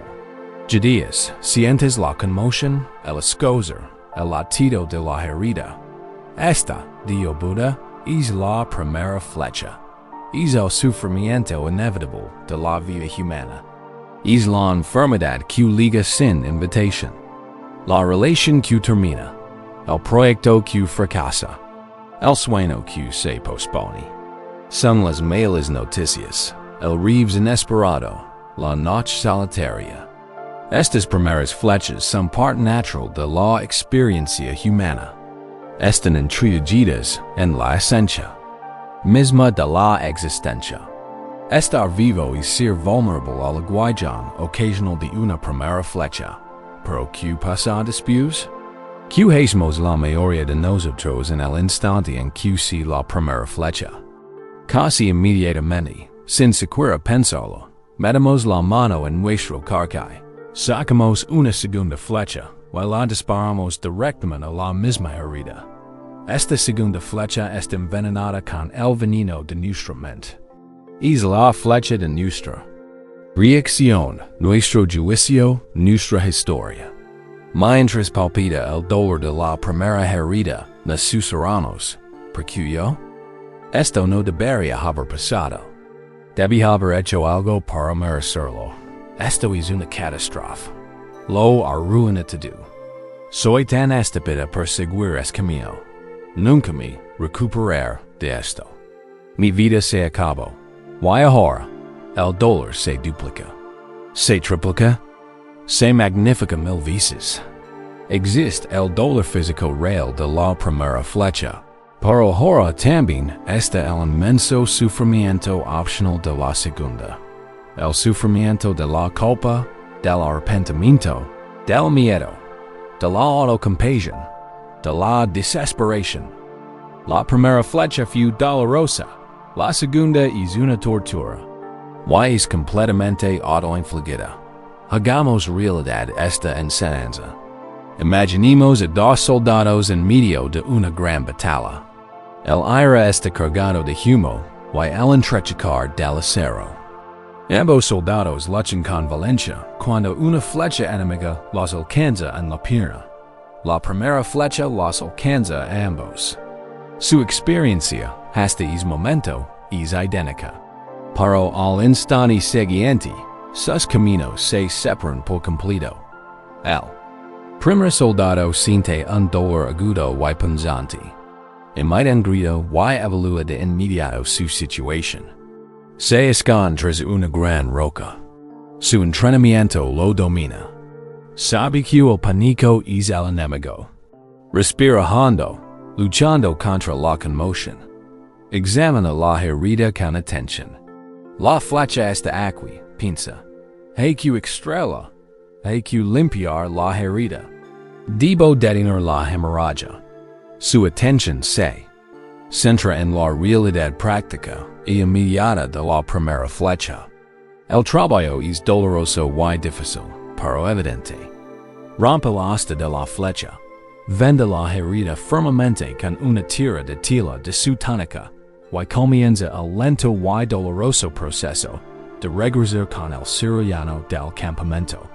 Su mente está centrada en una sola cosa. Sanar. Ahora, vimos al segundo soldado. Él también recibe el impacto. La misma flecha, la misma herida. Pero su reacción es completamente distinta. Se desploma en el suelo, pero en lugar de buscar refugio, comienza a lamentar su destino. ¿Por qué yo? Grita al cielo. De todos los soldados en este campo, ¿por qué tuve que ser yo? Esto es un desastre. Mi carrera como guerrero ha terminado. Me enviaron a casa en desgracia. El general debería habernos protegido mejor. El hombre que disparó esto peguera. En un ataque de aire, tira de la flecha, desgarrando la carne y empeorando la herida. Mira la sangre y imagina un futuro de infección y discapacidad. Repite los momentos antes de ser alcanzado, culpándoos por su posición en el campo de batalla. No está concentrado en sanar. Está perdido en una tormenta de segundas flechas. Se dispara a sí mismo, una y otra vez, con flechas de culpa, Miedo y pensamientos cientos tráficos. El primer soldado solo soporta el dolor de una flecha. El segundo, el de cien. Esta es la lección que enfrentamos todos los días, especialmente en nuestra relación con el tiempo. Un proyecto en el que estás trabajando se retrasa un mes. Ese es el primer problema. Es un hecho. Crea desafíos reales. Es doloroso. Las segundas flechas son los pensamientos que siguen. Esto es una pesadilla. Voy a perder mi trabajo. Les he falado a todos. Nunca volveré en caminar. Mi reputación está arruinada. Debería haber planeado mejor. Soy un fracaso. Sientes que vas atrasado en la vida en comparación con tus compañeros. La primera flecha es el simple hecho de tus circunstancias actuales. Tu vida es como es dada. Las segundas flechas son las historias. Soy un perdedor. Todos los demás lo tienen todo resuelto. Hay algo mal en mí. He perdido el tiempo. Es demasiado tarde para ponerme al día. Siempre estaré atrasado. Esta noche, practicaremos el arte sagrado de dar nuestras segundas flechas con compasión. No se trata de fingir. Que la primera flecha no duele. Si duele, honramos es dolor. Simplemente elegimos de agravarlo. Elegimos ser el primer soldado, no el segundo. Deja que tu cuerpo se sumerja más profundamente en la superficie que lo sostiene. Permite que tu respiración sea lenta y constante. Entramos en un estado de profunda autocompasión. Con suavidad. Sin forzar nada. Permite que una situación en tu vida relacionada con el tiempo surja a tu mente. Una situación en la que sientes el aguijón de una primera flecha. Quizás sea la sensación de estar retrasado en tu crecimiento personal. Un revés profesional. Una relación que no avanza al ritmo que deseas. Simplemente deja que una situación surja con suavidad. Ahora, identifica la pura y simple realidad. La primera flecha. Desiste de toda la historia. De tu juicio. Por ejemplo, si la situación es tengo 35 años y sigo soltero, la primera flecha es simplemente la realidad. Tengo 35 años y actualmente no tengo pareja. Eso es todo. Es un hecho neutral. Siente la realidad de ese hecho en tu cuerpo. Puedes sentir como una sensación de frialdad, un vacío, un simple dolor. Simplemente permanece con el dolor puro de la primera flecha por un momento. Reconócelo. Sí, puedes susurrarte a ti mismo. Esto está aquí. Esto es real. Ahora, con la dulce curiosidad de un amigo caricoso, empieza a notar las segundas flechas. ¿Qué historias te has estado contando sobre este hecho? ¿Qué flechas has estado lanzando a esta herida? Quizás oigas la voz de la autoculpa.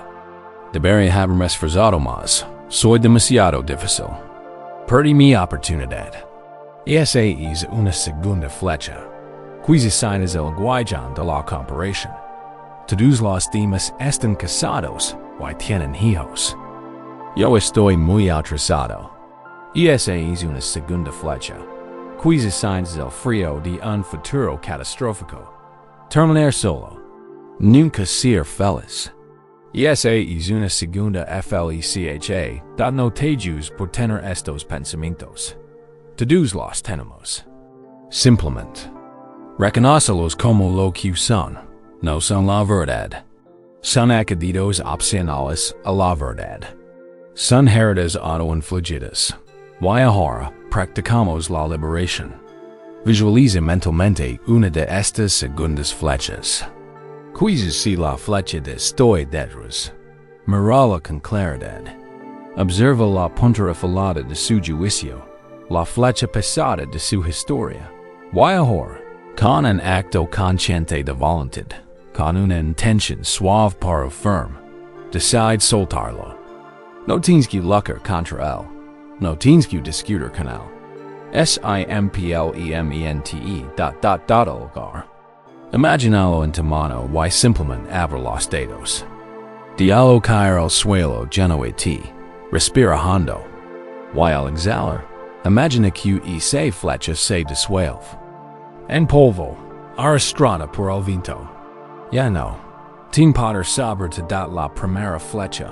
La realidad de tu vida. Sig, ahi. Pero ahora se siente diferente, ¿verdad? La herida está más limpia. El pánico se ha ido. Es simplemente una situación que afrontar con sabiduría y claridad.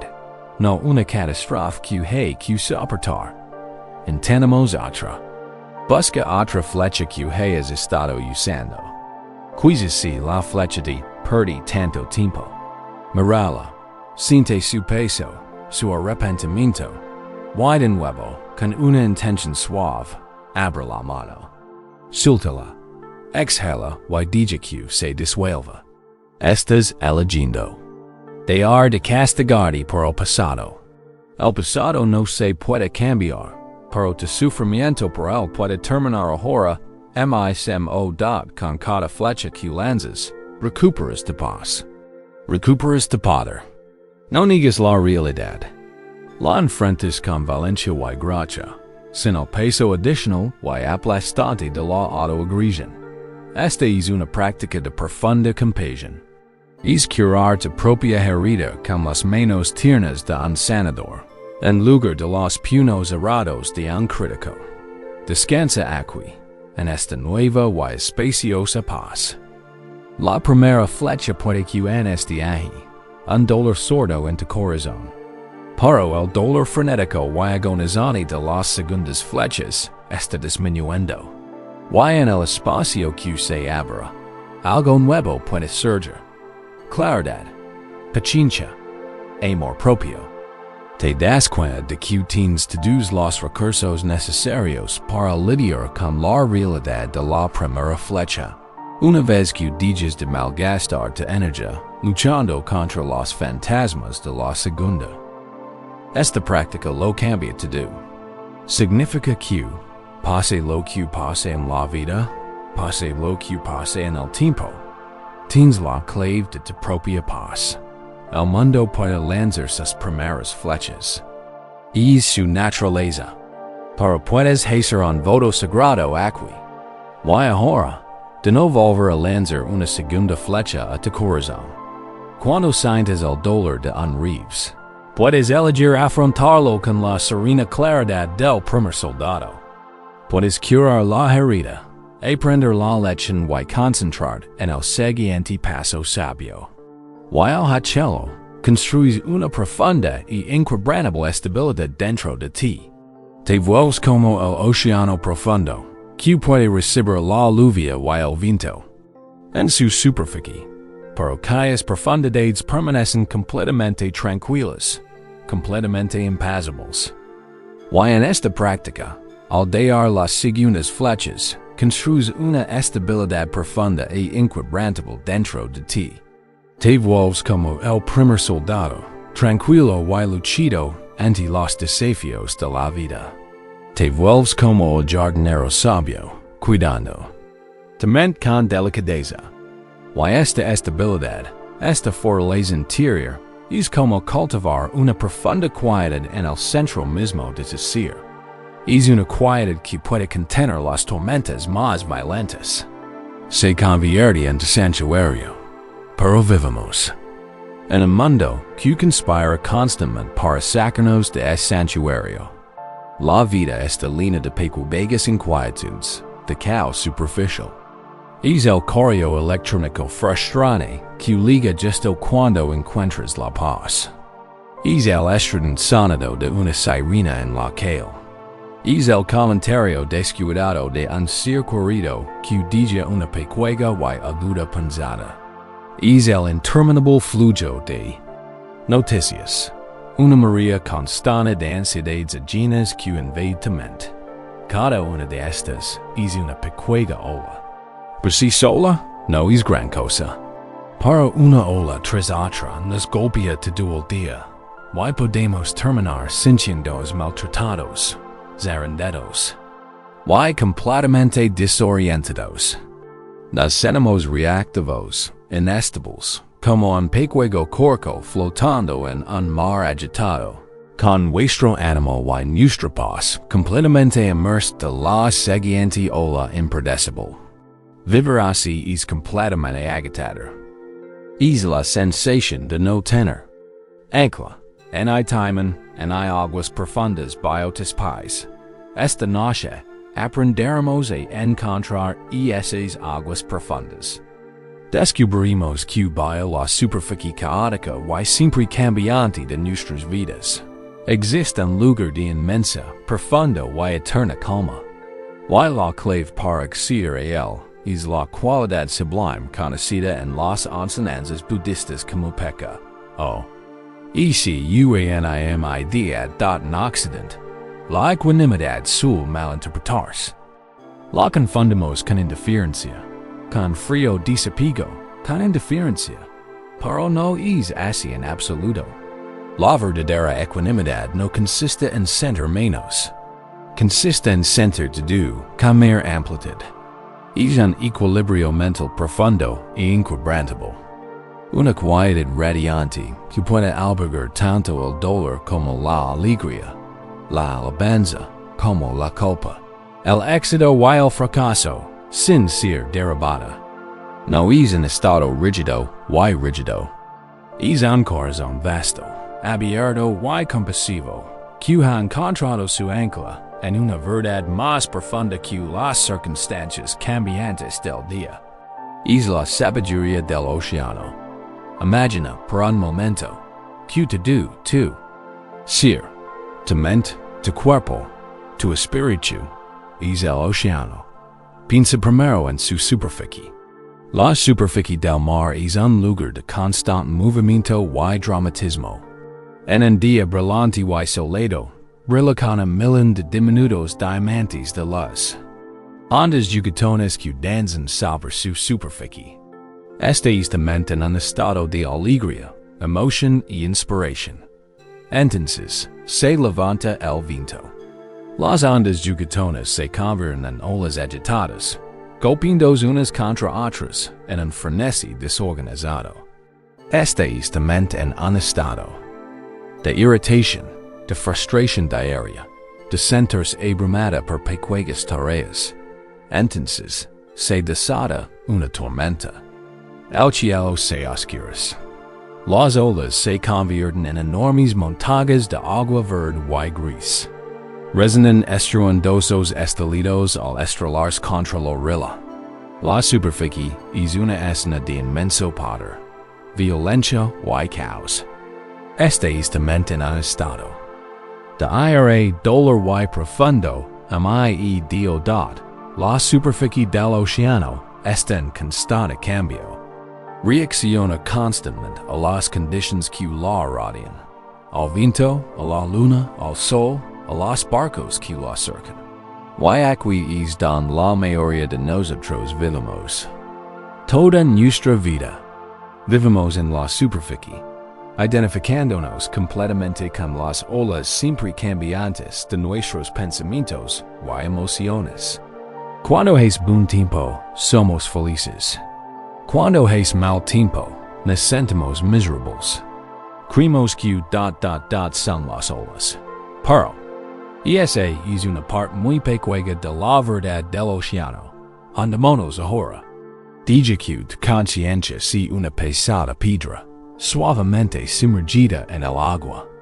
Diga que se anda más allá de las brillantes ondas, más allá de las agitadas olas, más allá de la furiosa tormenta. Abajo, te ha estado al descender. Algo milagroso ocurre. El ruido comienza a desvanecerse. El violento movimiento comienza a disminuir. La luz de la superficie se vuelve más tenue, más suave.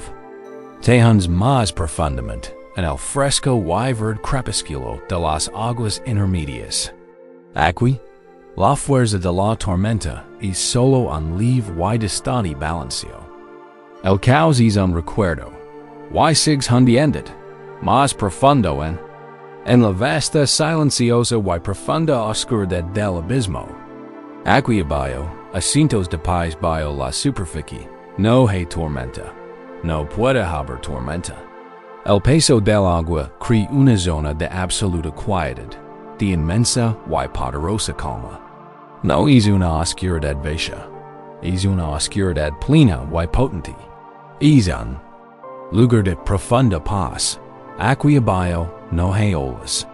Solo existe la profunda, lenta y majestuosa corriente del océano mismo, moviéndose con una fuerza continental pasada, guiada por ritmos antiguos. Es completa, absoluta y eternamente imperturbable ante el drama temporal que ruge en la superficie. Esto es equanimidad. Esta es la verdadera naturaleza. No eres las olas. Eres el océano entero. Y tienes dentro de ti este lugar de paz absoluta. Y inquebrantable, esta profunda corriente de tu propio ser. Siempre está aquí. Nunca ha sido perturbada. Solo has olvidado cómo acceder a ella. En los pueblos costeros de Japón se cuenta la historia de un legendario buscador de perlas, un anciano llamado Kenji. Podía permanecer bajo el agua más tiempo que nadie, y siempre regresaba con las perlas más hermosas y luminosas. Luchadores más jóvenes, fuertes y egocéntricos, intentaban competir con él. Respiraban profundamente y luchaban por bailar, con los músculos tensos y la mente llena de ambición.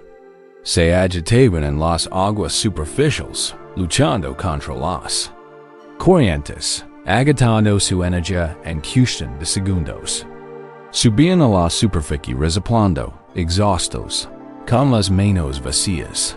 Un joven y serio buzo llamado Hiro, humillado por sus repetidos fracasos, finalmente se acercó al anciano mientras este estaba sentado remendando sus redes en la orilla.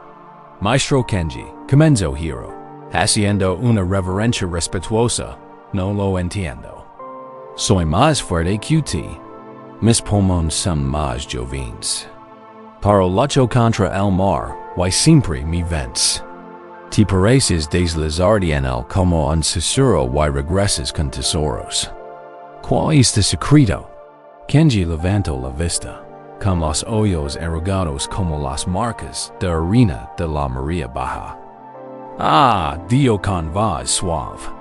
Eso es por crees que las perlas se encuentran en el lugar de la lucha. Luchas contra las olas. Crees que el tesoro está en la superficie. De yo su red. Todo tu esfuerzo. Explico. Está en la respiración. Más. Ante líneas los pulmones de ambición. La aprietas con fuerza, como un puño. Tu cuerpo se convierte en un tambor tenso y boyante. Y quiere mantenerse en la superficie agitada. Luchas contra tu propia natu, realiza, señaló el mar. Mi secreto no está en la inspiración. Está en la expiración. No respiro profundamente. Respiro con normalidad. Y luego, antes de entrar al agua, lo suelto todo. Exhalo ... y exhalo. Y exhalo ... hasta vaciar completamente mis pulmones. Mi ego pesado, mi aquieto. No lucho contra el océano. Me entrego a su gravedad. Me rindo. Cuando estoy vacío, continúa Kenji, el océano me acepta. No tengo que luchar para bailar. Simplemente, me hundo. Caigo a través de la superficie ruidosa, a través de las corrientes chicantes, y luego a la gran quietud. El mundo del silencio. Y es allí, en los lugares tranquilos, profundos y silenciosos donde nadie más puede ir, donde aguardan las perlas más perfectas. El secreto, Hiro, no es luchar contra la superficie. El secreto es saber cómo alcanzar las profundidades. esta noche, te convertires en es sabio buscador de perlas. Aprenderás a acceder a tus propias profundidades. Regresa tu atención a tu propio cuerpo, descansando aquí y ahora. Siente la superficie de tu mente. Quizás esté tranquila. Quizás esté agitada. No importa. No vamos a enfrentarnos a las olas. Nos hundiremos bajo esta con la próxima exhalación. Quiero que practiques el secreto de Kenji. Deja que el aire fluya por completo. No exhales simplemente como siempre. Expulsas suavemente todo el aire hasta que tus pulmones estén cómodamente vacíos. Y en ese vacío, siente como tu cuerpo se vuelve más pesado, más denso. Siente como se hunde más profundamente en la superficie que te sostiene. Deja que la siguiente inhalación sea natural, suave. Y luego, una vez más, la exhalación larga, plena y entregada. Soltando, volviendo pesado. Ello en the eye, y acute en Dios da con exhalación. Liberas la lucha. Liberas tu apego al drama superficial de tus pensamientos. Te hundes bajo el ruido. Deja que los pensamientos estén ahí. Deja que las emociones estén ahí. Son las olas en la superficie. No intentes detenerlas. Simplemente, estás lavando de conciencia a un lugar más profundo, a un lugar al que no pueden llegar. Sumergete, ahora, más allá de las aguas superficiales de las preocupaciones cotidianas, más allá de las aguas intermedias de las ansiedades, más profundas. Sumergete en el profundo, silencioso y pacífico abismo de tu propia conciencia. Y aquí, en este lugar profundo, descansa. Siente la calidad de este espacio interior. Es vasto, es silencioso, es absolutamente quieto, es inquebrantable. La tormenta puede rugir en la superficie a 300 metros de altura, pero aquí no puede tocarte. Este es tu verdadero hogar. Esta es la fuente de tu paz. Esta es la corriente profunda de tu ser. Desde este lugar, puedes contemplar las olas de tus propios pensamientos y sentimientos con una nueva perspectiva. Puedes verlos como lo que son, patrones climáticos temporales, fenómenos pasajeros. No son ti. Es el vasto y profundo océano que los contiene. Esta perspectiva es ecuanimidad. Puedes sentir una ola de tristeza inundar la superficie, while las profundidades permanecen en calma. Puedes sentir una ola de alegría, while las profundidades permanecen en calma. Es la quietud que permite que todas las experiencias vayan y vengan, sin ser arrastradas por ellas. Descansa aquí, en lo profundo. Siente la profunda seguridad de este lugar. Nada puede hacer daño aquí. Ninguna crítica, ningún obstáculo, ningún miedo puede penetrar esta profunda paz. Este refugio de EFINITIVO. No necesitas cuidarte aquí para siempre. Debemos vivir en la superficie. Pero, ahora conoces el camino de regreso. Ahora sabes que esta profunda quietud siempre está aquí, esperándote. Cada vez que sientes rendido, cada vez que te sientes reactivo y inestable, puedes recordar el secreto del buscador de perlas. Puedes encontrar un lugar tranquilo, y, con unas cuantas exhalaciones largas y entregadas, puedes sumergirte de nuevo en la corriente tranquila y constante de tu ser profundo. Y desde este lugar de profunda estabilidad, puedes enfrentar cualquier fuego, cualquier desafío, con un corazón sabio y equilibrado. Desde este lugar de profunda estabilidad, desde la calma y la profunda corriente de tu propio ser, puedes afrontar el mundo con un corazón sabio y equilibrado. Pero incluso desde esta profundidad pacífica, hay un hábito mental tan poderoso, tan profundamente arraigado, que puede devolvernos a la superficie caótica en un instante. Es el hábito de abandonar las sagradas orillas del presente para adentrarnos en una tierra inexistente, el futuro. Creemos que este viaje es essential. Creemos que es un acto de responsabilidad, de prudencia. Lo llamamos planificación, preparación, estrategia. Pero, en la mayoría de los casos, es simplemente un acto de carga. Levamos el peso aplastante de un futuro que no ha llegado. Siente esto por un momento en tu cuerpo. Observa la sutil tensión que reside allí, incluso en reposo. Es la tensión de una mente que siempre está inclinada hacia adelante, preparándose para lo que sigue. Es el ligero aprieto de mandíbula al iniciar mentalmente una conversación difícil que quizá nunca suceda. Es la respiración superficial. Al repasar la lista de tareas del día siguiente, sintiendo la presión de las tareas no comenzadas. Es el manto pesado invisible de 100 preocupaciones, 1000 interrogantes, que te cubres los hombros, incluso antes de levantar de la cama. Este es el peso del futuro. Y es agotador. Es la mayor pérdida de nuestra fuerza vital, porque estamos gastando nuestra valiosa energía del presente en lidiar con fantasmas, en resolver problemas que no han surgido, en soportar cargas que no son reales. Creemos que esta vigilancia mental constante nos mantendrá a salvo, que, al anticipar cualquier posible resultado negativo, podemos controlar la vida y protegernos del dolor. Para lo único que hacemos es someternos al dolor de 1000 futuros posibles, en lugar de simplemente vivir la realidad de este momento presente. Recorramos mentalmente un camino polvoriento. El sol calienta, el aire está quieto. El camino se extiende entre dos pueblos lejanos.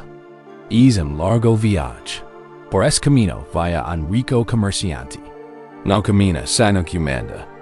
Lleva una caravana de 2 carretas, repletas de sedas, especias y objetos preciosos. Ha contratado guardias que caminan nerviosos junto a las carretas, con las manos en las espadas. El propio comerciante suda, no solo por el sol, sino por la ansiedad. Su mirada ve del cielo a los árboles, a los rostros de sus hombres. Calcula sus ganancias, pero también sus riesgos. ¿Habrá bandidos? ¿Cambiará el tiempo? ¿Se romperá el eje de una carreta? ¿Será favorable el mercado en el pueblo vecino? Su mente es un torbellino de escenarios futuros. Su cuerpo es un nudo de tensión. Está físicamente presente en este camino, en este día caluroso, pero su conciencia se dispersa entre 100 posibles mañanas. No experimenta el calor del sol en la sensación de la tierra. Experimenta la fricción de sus propios miedos. Su gran riqueza no la ha traído paz. La ha traído 1000 cosas que preocuparse por perder. El peso que lleva es inmenso. Ahora, desde la otra dirección, otra figura aparece en el mismo camino. Es un man errante. Camina despacio, con paso decidido, sus pies descalzos rozando el polvo cálido. El mismo sol brilla sobre él, pero su experiencia es completamente diferente. Su rostro está sereno. Sus ojos no se mueven de un lado a otro. Con miedo, sino que contemplan la vista de una flor silvestre que crece junto al camino, la forma de una nube en el vasto cielo azul. Sus hombros están relajados. Sus pasos son ligeros. Solo lleva una cosa, un sencillo cuenco de madera para mendigar, sostenido con delicadeza en sus manos. Está vacío. El mercader, al ver la profunda y exasperante paz del manja, detiene toda su caravana. Se sica la frente, y mira fijamente al monje, como si fuera un fantasma. T. Grita al comerciante con voz tensa. ¿Cómo puedes recorrer? ¿Es peligroso camino con tanta calma? ¿No tienes miedo? ¿No tienes nada valioso que prodigar? El monje se detiene y ofrece una suave reverencia. Observa el rostro sudoroso y ansioso del comerciante, sus carros cargados, sus nerviosos guardias. Luego baja la vista hacia su propio cuenco vacío. Oh, pero ambos llevamos cosas. T.Y.O. dice el monje, con la voz tan tranquila como un charco de agua en calma. La única diferencia radica en lo que elegimos el levar, dat señala su sentido. Cuenco. Levo lo necesario para este momento, y solo para este momento. Levo un cuenco para la única comida que me ofrezcan hoy en el pueblo. Si me ofrecen comida, mi cuenco estará lleno y lo agradecer. Si no, mi cuenco permanecerá vacío y confío en el camino. No cargo con el recuerdo de la comida de ayer y con la preocupación del hambre de mañana. Solo cargo con la ligereza de la hora. El monje entonces señala la caravana del mercader. Usted, funciona. También lleva cosas. Pero no solo lleva sedas y especias. Lleva el peso de las 100 comidas futuras que no ha probado. Lleva el miedo a 1000 peligros que no han llegado. Lleva la carga de prodigar lo que tiene y la ansiedad de acquirir lo que no tiene. Su mayor carga no está en sus carretas. Está en su mente. Intenta cargar con todas sus mañanas a la vez. Y es un peso que nadie puede soportar en paz. El comerciante permanece adormido y en silencio. La verdad de las palabras del monje le impacta con la fuerza de un golpe físico. Ha sido prisionero no del camino, sino de su propia mente progresista. T que descansas aquí ahora, es a la vez el comerciante y el monje. Hay una parte de ti, de verdadera naturaleza, que es el monje, serena, presente y cargando solo con la ligereza del momento. Pero hay otra parte, la mente condicionada, que es el comerciante, ansiosa, agobiada, intentando arrastrar el peso de tu futuro por el camino de la vida. Hagámoslo realidad. Imagina, ahora mismo, que llevas una mochila pesada. Siente como sus corias se clavan en tus hombros. Siente la tensión que ejerce sobre tu cuello y espalda. Esta es la mochila de tu futuro. Vimos su interior. ¿Qué has empacado para tu viaje? Aquí. Hay una piedra pesada y dentada. Es la piedra de una preocupación específica. Aunque hubiera pasado si. ¿Qué has estado cargando durante días o semanas? Siente sus bordes afilados. Su peso, esfuerzo. Aquí tienes un montón de mapas bien definidos. Estos son tus planes. Tu estrategia profesional. Tu plan quinquenal. Tu cronograma de crecimiento personal. Son tan rígidos, tan apretados, que no hay espacio para los hermosos desafíos de la vida. Aquí hay montones de pesadas monedas de metal. Estas son tus expectativas. La expectativa de cómo deberían comportarse. Los demás. La expectativa de cómo debería ser de vida. Debería mirar ahora. Cada uno agade su peso metálico y la carga. Tu lista de tareas pendientes está aquí. No como un útil trozo de papel, sino como una gruesa cadena de hierro. Tus miedos no expresados.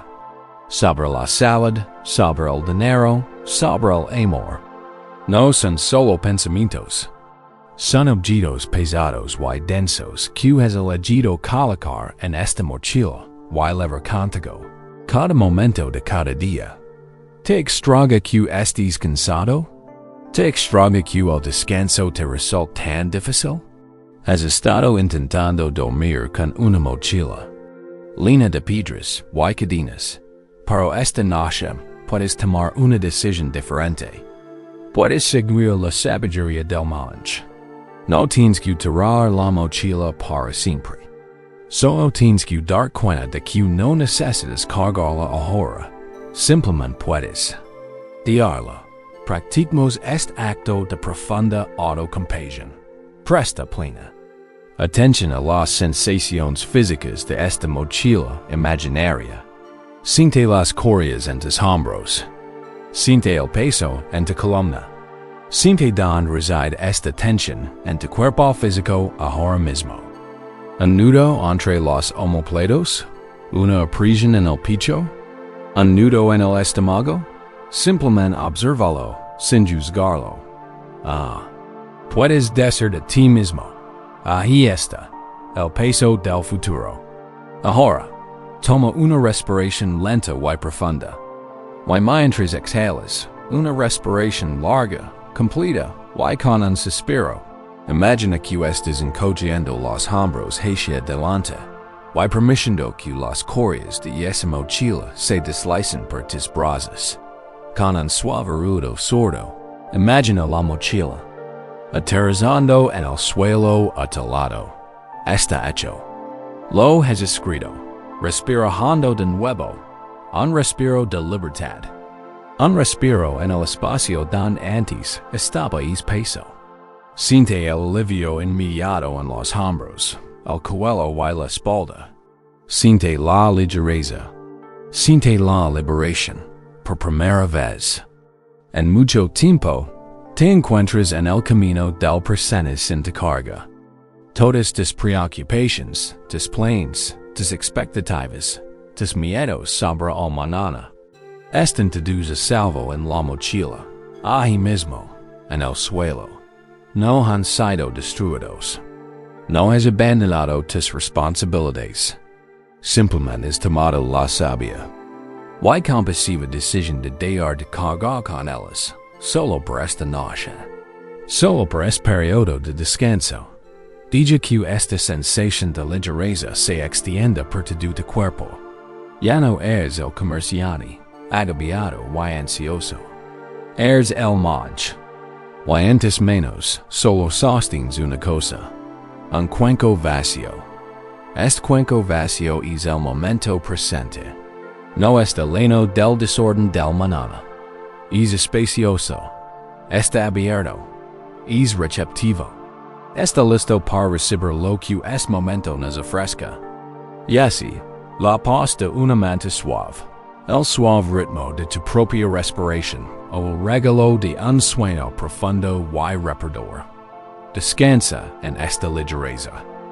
No hay nada que planear, nada que resolver, nada que descifrar. Tu única tarea es estar aquí, en la simple y despreocupada realidad de la hora. La mochila estará ahí por la mañana si decides retomarla.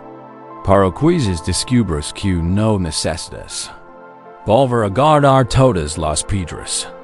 Quizás decides vayar un poco más ligero mañana. Pero por ahora, solo existe esto, este momento, este respiro, esta exquisita libertad. Has dejado atrás el peso de un futuro que no está aquí, y en su lugar, has encontrado la paz que siempre ha estado aquí, esperando pacientemente en tus propias manos vacías. Y con manos así de vacías, con una mente así de clara, puedes comenzar la delicada labor de cuidar tu jardín interior. Y con las manos así de vacías, con la mente así de clara, puedes comenzar el suave trabajo de cuidar el jardín interior. Has dejado atrás la pesada mochila del futuro. Descansas en la ligereza de la hora, y esta amplitud se siente maravillosa. Se siente en paz. Pero quizá notes algo curioso. Incluso en este espacio recién despejado, pueden empezar a brotar viejos hábitos mentales, como pequeños brotes turcos que brotan de la tierra recién labrada. Aparecen los pensamientos. Un pensamiento de comparación que te trae a la mente. La imagen de la vida de otra persona. Un pensamiento espinoso de arrepentimiento por una decisión pasada.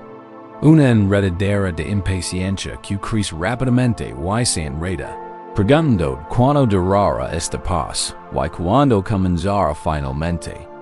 La siguiente etapa de tu vida. Y cuando surgen estos pensamientos, ¿cuál es nuestra reacción habitual? Declaramos la guerra. Vimos la mente como un campo de batalla. Vimos estos pensamientos como una invasión enemiga, una fuerza hostil que debemos combatir y vencer. Pensamos, por fin estaba en paz, y ahora es pensamiento la ha arruinado.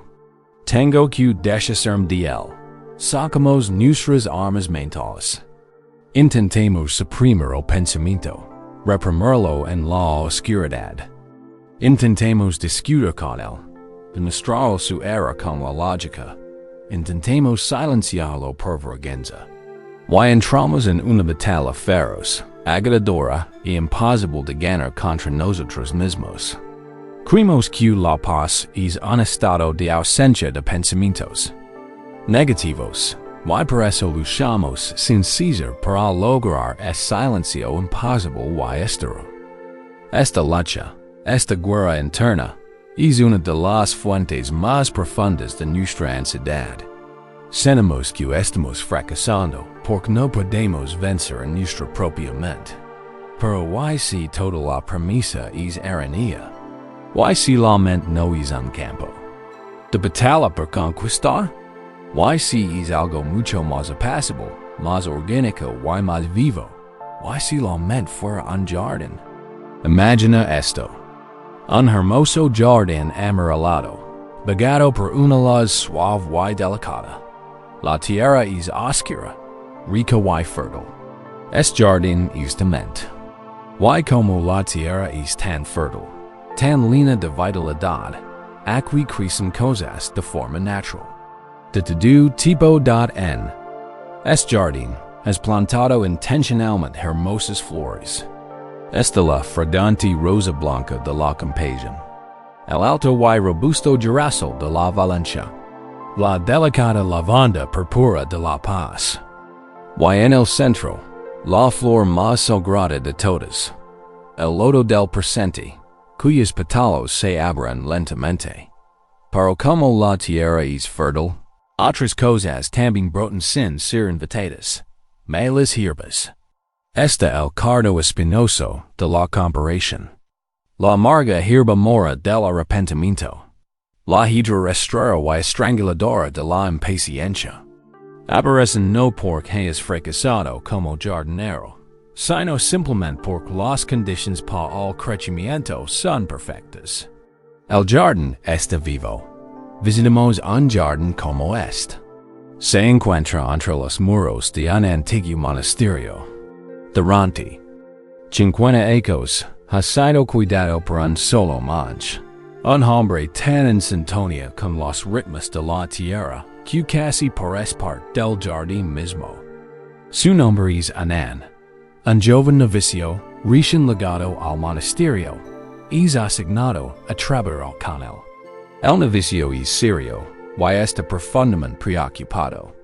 Siente que su mente es un desierto de maleza. Se sienta en meditación y lo asaltan pensamientos de su pasado, ansiedades por su futuro y sentimientos de incompetencia. Lucha contra ellos con todas sus fuerzas y cada día se siente derrotado. Una mañana, mientras el arrocio se aferraba a las telaragas, el novicio encontró a Anan de rodillas en un huerto, con una dulce sonrisa en el rostro. Pacientemente, una a una, iba arrancando las pequeñas hierbas que habían brotado entre las hileras de lechugas jóvenes. El novicio suspira, un sonido colgado de su propia leche interior. Maestro Anan, dice, no entiendo cómo puede estar tan tranquilo. Mi mente es como este terreno, pero 1000 veces peor. Está invadida por las malas hierbas de la ira, la duda y el miedo. Dedico toda mi energía a combatirlas, Pero por cada una que arranco, parecen brotar dos más. Mi jardín es un desastre. Soy un jardinero fracasado, an andilla de trabajar. Mira al joven con una profunda y clara bondad en los ojos. No le da un sermón en hay una reprimenda. Palmea la tierra oscura a su lado. Te han contado una gran mentira, joven amigo. Dicen con voz suave como el musco. Crees que una mentalina de pensamientos es señal de fracaso. Crees que de jardín tiene defectos. Pero veo tu lucha y veo algo completamente distinto. Levanta una pequeña hierba recién arrancada. Calles races culgan sobre tierra negra y fértil. La hierba no crece en arena estral en rocas sin vida. Explica. Solo crece donde el suelo es rico, fértil y lleno de potencial. El hecho de que tu mente produzca tantos pensamientos, incluso los difíciles, no es señal de que tengas defectos. Es señal de que tu mente es poderosa. Es tierra fértil. Deberías alegrarte de su poder, no desesperar por él. El novato se queda mirando, estupefacto. Siempre había considerado su mente activa como una maldición. Anand continúa. Volviendo a su trabajo. Mi trabajo aquí no es una guerra. No estoy luchando contra estas malas hierbas. Estar en guerra sería agitador, y linearía es tranquilo jardín con la energía del conflicto. Mi trabajo es simplemente cuidar. Es un acto de elección. Amable. Continuo y amoroso. Señala el pequeño montón de maleza arrancada a su lado. Veo brotar esta pequeña maleza. No la maldigo. No me enojo con ella. Sería tan tanto como enojarse con la lluvia por caer. Simplemente, la maleza crece. Por naturaleza. Así que la veo, la reconozco. Una maleza. Y luego, con cuidado, la quito. No la arranco con aire, porque eso perturbaría las raíces de la lechuga que está a su lado y esparciría sus semillas. La arranco con cuidado y la dejo en el suelo. Y luego, dais con voz cálida. Hago lo más importante. Dedico toda mi atención a las plantas HACERQUIER o que crezca. Le doy un poco más de agua a la lechuga. Afloyo la tierra alrededor de su base para que respire. Le doy la luz del sol que me da mi cuidado. El arte de la jardinería no se trata principalmente de arrancar malas hierbas. Se trata de cultivar flores. Tu mente es la misma. Concluyen mirando al vicio.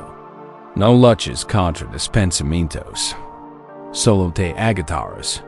Cuando aparezca una mala hierba, simplemente observala. El pensamiento del miedo. El pensamiento de la comparación. Reconócela sin juzgarla.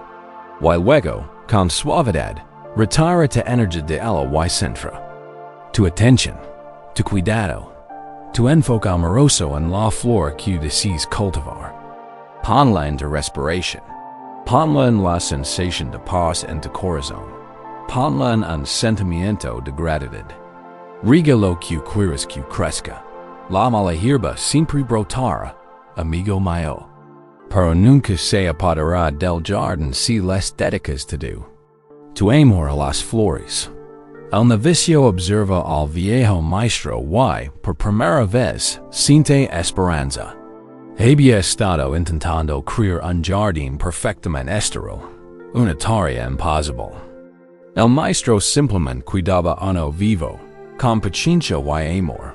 Esta noche, estás invitado a convertir en gentil jardinero de tu propia mente. Permitid descansar aquí, en la tierra fértil de tu propia conciencia. Y practicamos este delicado arte de cuidar. Puede surgir un pensamiento. Quizás si la espinosa hierba de la comparación. Una imagen de alguien que parece llevar de ventaja en la vida. En el pasado, puede que te hayas aferrado a ese pensamiento, luchado contra él, y sentido su punzada. Esta noche prueba algo diferente. Conviértete en el jardinero. Cuando surge el pensamiento, simplemente observalo. Adecuatalo con cuidado. La hierba de la comparación. Eso es todo. Sin juicios, sin historias. No eres mala persona por tener ese pensamiento. Simplemente tienes tierra fértil. Ahora, practica la eliminación suave. No es un acto forzado.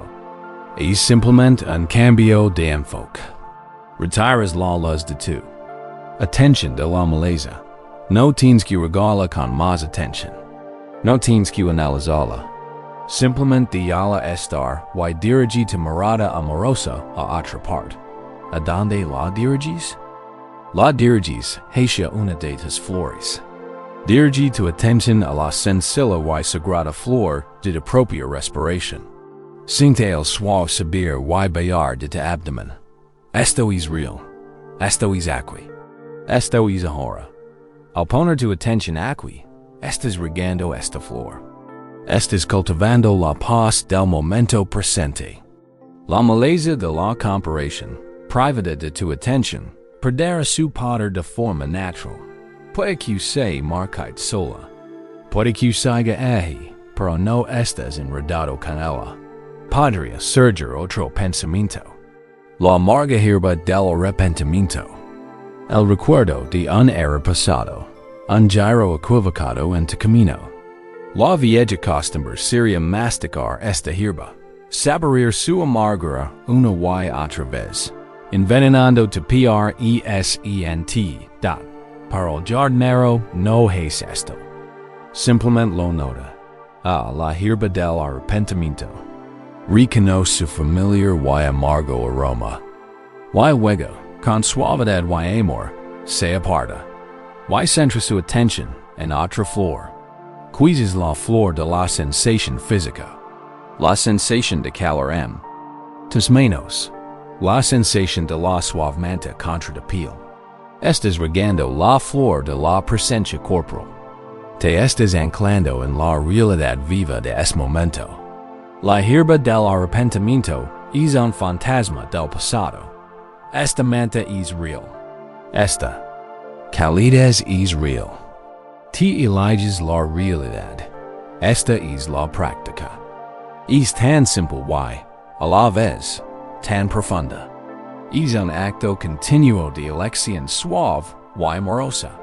Observa la hierba. Dirige de la flor. Observa la maleza de la impaciencia. Concentrate en la flor de las pausas silenciosas entre tus respiraciones. Observa la maleza de la preocupación. Concentrate en la flor del latido constante y tranquilo de tu propio corazón. No intentes crear una mente libre de malezas.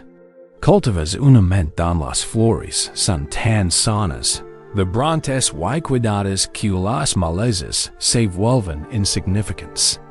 Línea de jardín de tanta luz y belleza que las sombras se alejan naturalmente. Descansa ahora en este hermoso jardín de tu mente. Te eres la ternura, el cuidador. Aquí no hay guerra. Solo existe el trabajo tranquilo y amoroso de cultivar. Con cada suave retorno al presente, estás fortaleciendo las flores de la paz, la paciencia y la autocompasión. Estás creando un santuario dentro de ti, un lugar al que puedes regresar una y otra vez. Un jardín donde seguro de cáncer, sanar y simplemente ser. Y desde este paisaje interior bien cuidado, puedes comenzar a ver el mundo y el tiempo mismo con una visión completamente nueva. Y desde este jardín interior bien cuidado, el santuario que has cultivado en tu interior, puedes empezar a ver el mundo y el tiempo mismo con una visión completamente nueva. Empiezas a notar la presión sutil, pero implacable, de un mundo que se rige por un tiempo diferente. Un tiempo que no es el del jardín, sino el de la máquina es el tiempo del reloj. Un ritmo mecánico, frenético y implacable que se ha impuesto a la naturaleza fluida y suave de nuestras vidas. Vive en tu muñeca, en tu pared, en tu pantalla. Romp la sagrada plenitud del día en pequeños fragmentos angustiosos. Segundos. Minutos. Horas. Te disque ligas tarde. Te disque se te acaba el tiempo. Susurra un mensaje constante y latente de escasez. Que el tiempo es un recurso que hay que gestionar. Conquistar y ahorrar, para que no se te escape de las manos y se pierda para siempre. Nos hemos acostumbrado tanto a este ritmo que hemos olvidado que no es natural. Es un invento. Útil, quizá, para coordinar trenes y reuniones, pero terrible para vivir. Es tiempo mecánico está en conflicto con el tiempo de tu cuerpo. Tu cuerpo no entiende segundos ni de minutos. Tu cuerpo conoce el ritmo lento y constante del latido del corazón. Conoce la suave y fluida fuerza de la respiración. Conoce el largo y elegante ciclo de la vigilia y el sueño. Conoce las estaciones del hambre y la saciedad. Tu cuerpo es un reloj orgánico y viviente, en perfecta sintonía con los ritmos de la tierra, el sol y la luna la tensión que sientes, y zumbido constante y sordo de ansiedad, es la fricción entre estos dos relojes. Es el choque entre la rigida y tic-tac rigila de la máquina y lanza fluida y en espiral de tu propia fuerza vital.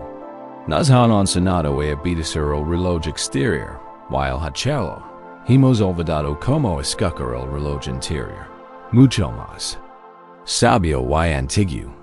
Hemos cambiado nuestro propio ritmo sagrado por el metrónomo de un tirano.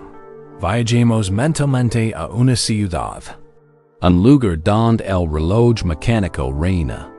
El aire vibra con su energía. La gente corre por las calles, con el rostro tenso por las fechas límite. El cuerpo encorvado hacia un futuro que siempre está solo unos minutos. Una joven analista de éxito, llamada Lara, vive aquí. Su vida es una obra maestra de la programación. Una fortaleza construida con citas, recordatorios y alarmas. Su calendario es un denso tapas de bloques de colores. Cada uno una promesa de productividad. La elogian por su eficiencia. La admiran por su ambición. Y, en su intimidad, está profunda y completamente agotada. Se siente como una máquina que se descompone lentamente, día en día, al borde del agotamiento total, da un paso radical. Abandona la ciudad, y vaya a un monasterio remoto, en lo alto de las montañas, un lugar del que solo ha leído. Es famoso por una peculiar razón. No hay relojes. En ella no solo da al ligar. El silencio es lo primero que la impacta. Lo segundo es una creciente sensación de pánico. ¿Cómo sabe alguien que hacer? ¿Cuándo comer? ¿Cuándo rezar? ¿Cuándo trabaja? Instintivamente mira su muñeca, pero ha dejado el reloj, como la habían indicado. Se siente a la deriva, desconectada de la estructura que ha estructurado toda su vida adulta. Se siente perdida en el tiempo, un anciano manjule. Reside con un rostro tan sereno como las montañas que los rodean. La invita a un recorrido. Mientras caminan entre los sencillos edificios de madera y los jardines bellamente cuidados, la ansiedad de Lara aumenta. Venerable Center, exclama finalmente, sin poder contener su agitación. Disculpe mi ignorancia. Pero ¿cómo funciona usted? ¿Cómo puede dirigir una comunidad sin un horario? ¿Cómo sabe cuándo es el momento? El anciano man sonríe con una expresión cálida y complace. No le responde directamente. En cambio, señala un largo y pulido suelo de madera en el salón principal. Un único y brillante rayo de sol se refleja sobre él, tras entrar por una ventana alta. Es dice en voz baja, es nuestro reloj matutino. Cuando es rayo de luz toca la tercera tabla del piso des la pared este, sabemos que es hora de nuestra meditación matutina. El sol nunca se retrasa. Y nunca es temprano. Luego la conduce las esquinas, donde el aire está impregnado del cálido aroma terroso de verduras y aras humantes. Y esto, dice, poniendo una mano suavemente sobre el estómago, es nuestro reloj del mediodía. Sabemos que es hora de la comida principal cuando nuestro cuerpo nos dice que tiene hambre. No comemos porque un reloj en la pared indica que es mediodía. Comemos porque nuestro cuerpo nos ha dicho que necesita alimento. Hemos aprendido a escuchar ese señal y a honrarla. Siguen caminando, pasando lleno manjas que barren caminos, cortan línea o lean textos. Todos se mueven con una gracia serena y posada, que Alara encuentra a la vez desconcertante y profundamente atractiva, y al final del día, continúa el monje, señalando el vasto cielo abierto que comienza a tenerse con los colores del atardecer. Sabemos que es hora de cesar nuestras labores, cuando la luz empieza a disminuir. La luz que se desvanece es nuestro reloj, que nos llama a las oraciones vespertinas. Y sabemos que es hora de dormir, cuando las estrellas brillan y nuestros cuerpos están cargados con el buen trabajo del día. El cansancio del cuerpo es nuestro reloj final y más confiable. Nos dice cuando es hora de descansar y renovarnos. Se vuelve hacia Alara, con los ojos llenos de una profunda compasión por el mundo ansioso y enfermo del tiempo del que proviene. Meras, si tenemos un reloj, dice, de hecho, tenemos muchos. El sol, el cielo, el estómago, la respiración, el corazón, el canto de los pájaros al amanecer. Nuestro reloj es la vida misma. Y lo maravilloso de este reloj es que nunca se equivoca. Siempre está en perfecta armonía con nuestras verdaderas necesidades. Has estado viviendo según un reloj que te dice lo que deberíamos según. Reloj que revela lo que es natural hacer. Alara permanece de pie en el tranquilo patio y, por primera vez en ecos, siente que el frenético tic-tac de su mente empieza a ralentizarse. La idea de que el tiempo podría ser un amigo, una guía, un ritmo natural con el que fluir, en lugar de un enemigo al que vencer, se instala en ella como un bálsamo profundo y sanador. Respira hondo y, por primera vez, no siente que lo esté. Hay en un dio y su horario. Ella simplemente está respirando. Esta noche, te invitamos a abandonar la ciudad de la mente y entrar en este monasterio del momento presente. Puedes soltar el reloj del tirano. Solo por esta noche, puedes elegir vivir según la sabiduría de tu propio cuerpo. Deja que tu conciencia se pose en el suave y constante latido de tu corazón. Sentelo. Un pulso tranquilo y feel.golpe. Gulp gulp. Este es tu propio sol interior, el centro de tu propio universo. El latido a la perfección desde antes de tu nacimiento. Conoce una sabiduría más profunda que cualquier horario. Descansa tu atención aquí, en este pulso constante y vivo. Este es tu reloj. Te dice que estás vivo. Te dice que estás a salvo. Ahora, concentra tu atención en tu respiración. El suave ritmo de la inhalación y la exhalación. Este es el ritmo de la luna en tu cuerpo. La suave atracción de recibir y liberar. No sigan secundero. Sig su propia inteligencia profunda y orgánica. Al descansar aquí, permitiendo que la respiración sea como es, te alineas con este tiempo ancestral y natural. Estes te reloj. Te dice que te estás nutriendo, que te estás renovando. Momento a momento. No hay necesidad de apresurar la respiración. No hay necesidad de programar el próximo latido. Suceden perfectamente, por sí solos. Son la firma de la gran y inteligente fuerza vital que fly a través de ti. Así que diga que el reloj del mundo siga su curso. Diga que midas a segundos. Frenéticos y vacíos.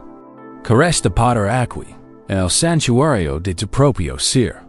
Aquí, estás simnazado con una frecuencia diferente. Estás escuchando un ritmo más profundo. Y a medida que te sumerges más profundamente en este tiempo interior, quizá descubres que surgen viejos recuerdos o dolores del pasado. No como amenazas, sino como simples ecos de otro tiempo, otra parte. Del gran tapes de la vida. Y también puedes afrontarlos con una nueva paz 12. El eco en el valle. Mientras descansas en este ritmo temporal de tu propio ser, quizá notes como el pasado en se es presente. No como un tic-tac frenético, sino como un sonido tenue y distante. El recuerdo de un momento en que sientes que fracasaste el arrepentimiento por un camino no tomado, la tristeza persistente por un momento que desearías cambiar. Estos fantasmas de tu historia personal pueden adentrar en el tranquilo monasterio de tu mente, perturbando la paz. A menudo tratamos estos recuerdos como si fueran sábados, como si el pasado fuera un lugar concreto que estamos condenados a revisitar. Sentimos el aguillón de una vieja herida y creemos que la flecha siga ahí. Oímos el sonido de un fracaso pasado y creemos que sigue ocurriendo. Nos atormenta no el pasado en sí, sino sus ecos que resuenan en los rincones de nuestra mente, y los ecos que más tememos suelen estar relacionados con el tiempo. El eco de es demasiado tarde. El eco de perdí mi oportunidad. El eco de si tan solo hubiera empezado antes. Estos ecos pueden parecer tan reales, tan poderosos, que moldean nuestra realidad presente. Los oímos, los creemos, y así. Vivimos en un estado de desesperación silenciosa y crónica, atrapados por un sonido que fue desaparece hace mucho tiempo. Pero y si estos ecos no tienen sustancia? Y si son simplemente vibraciones, viejos patrones de energía que tenemos el poder de transformar? Existe una enseñanza budista que revela la naturaleza de la mente no como una entidad salida, sino como un vasto espacio resonante, como un valle. Y un valle simplemente refleja el sonido que se le da. No tiene opinión, no juzga. Es un espejo perfecto y imparcial del sonido dado, adentris en un valle así. Es un lugar de inmensa y serena belleza, talado entre antiguas montañas dormidas. El aire es quieto y limpio. Es un lugar de profundo silencio. Este valle liga un niño, con el corazón lleno de una aire infantil paseera. Tuvo un desacuerdo con su madre, y se ha escapado para estar solo. Se detiene en el centro del vasto y verde suelo del valle, apreta. Los punos y grita con todas sus fuerzas. Te odio. Y desde los grandes muros de piedra que lo rodean, el valle grita. Te odio. Te odio. Te odio. El niño está aterrorizado. Nunca había oído semejante amenaza, semejante coro de aire dirigido contra él. Cree que el valle está lleno de gente odiosa que se esconde y le grita. Se da la vuelta y corre, con lágrimas en los ojos, convencido de que el valle es un lugar cruel y terrible. Corre hasta casa de su madre, salazando, y la quena lo sucedido. El vale este leno de gente horrible que me odia. Ex si lama dat su madre. Sabia en los caminos de los valles y de los corazones. Lo abraza. Dija que sus lágrimas se calman. Luego le dice, volvo mismo sitio. Pero esta vez, quiero que grites algo diferente. Quiero que te awakes las manos alrededor de la boca y grites, con tu corazón. Te amo. El niño duda, todavía temeroso de las voces odiosas, pero confía en su madre. Regresa al valle silencioso que lo espera. Respira hondo y, recordando las palabras de su madre, grita, te amo. Y esta vez, el valle responde con un sonido de belleza sobrecogedora. Des cada cantilado, des cada cala escondida, las palabras le llegan como un canto. Te amo, te amo, te amo. El niño permanece en silencio, atenido, con el corazón lleno no de miedo, sino de una alegría radiante. Por fin, comprende, el valle nunca fue odioso. El valle nunca fue amoroso. El valle estaba simplemente vacío. Era un espejo perfecto. Solo le había devuelto su propia voz. Tement es este valle. Durante ecos quiza, le has estado gritando a tu interior. Los sonidos de tu propio miedo y autocrítica, especialmente sobre el tiempo. Has gritado, es demasiado tarde para mí. Y el valle de tu mente te ha respondido fielmente. Es demasiado tarde. Demasiado tarde. Demasiado tarde. Has gritado. He fracasado.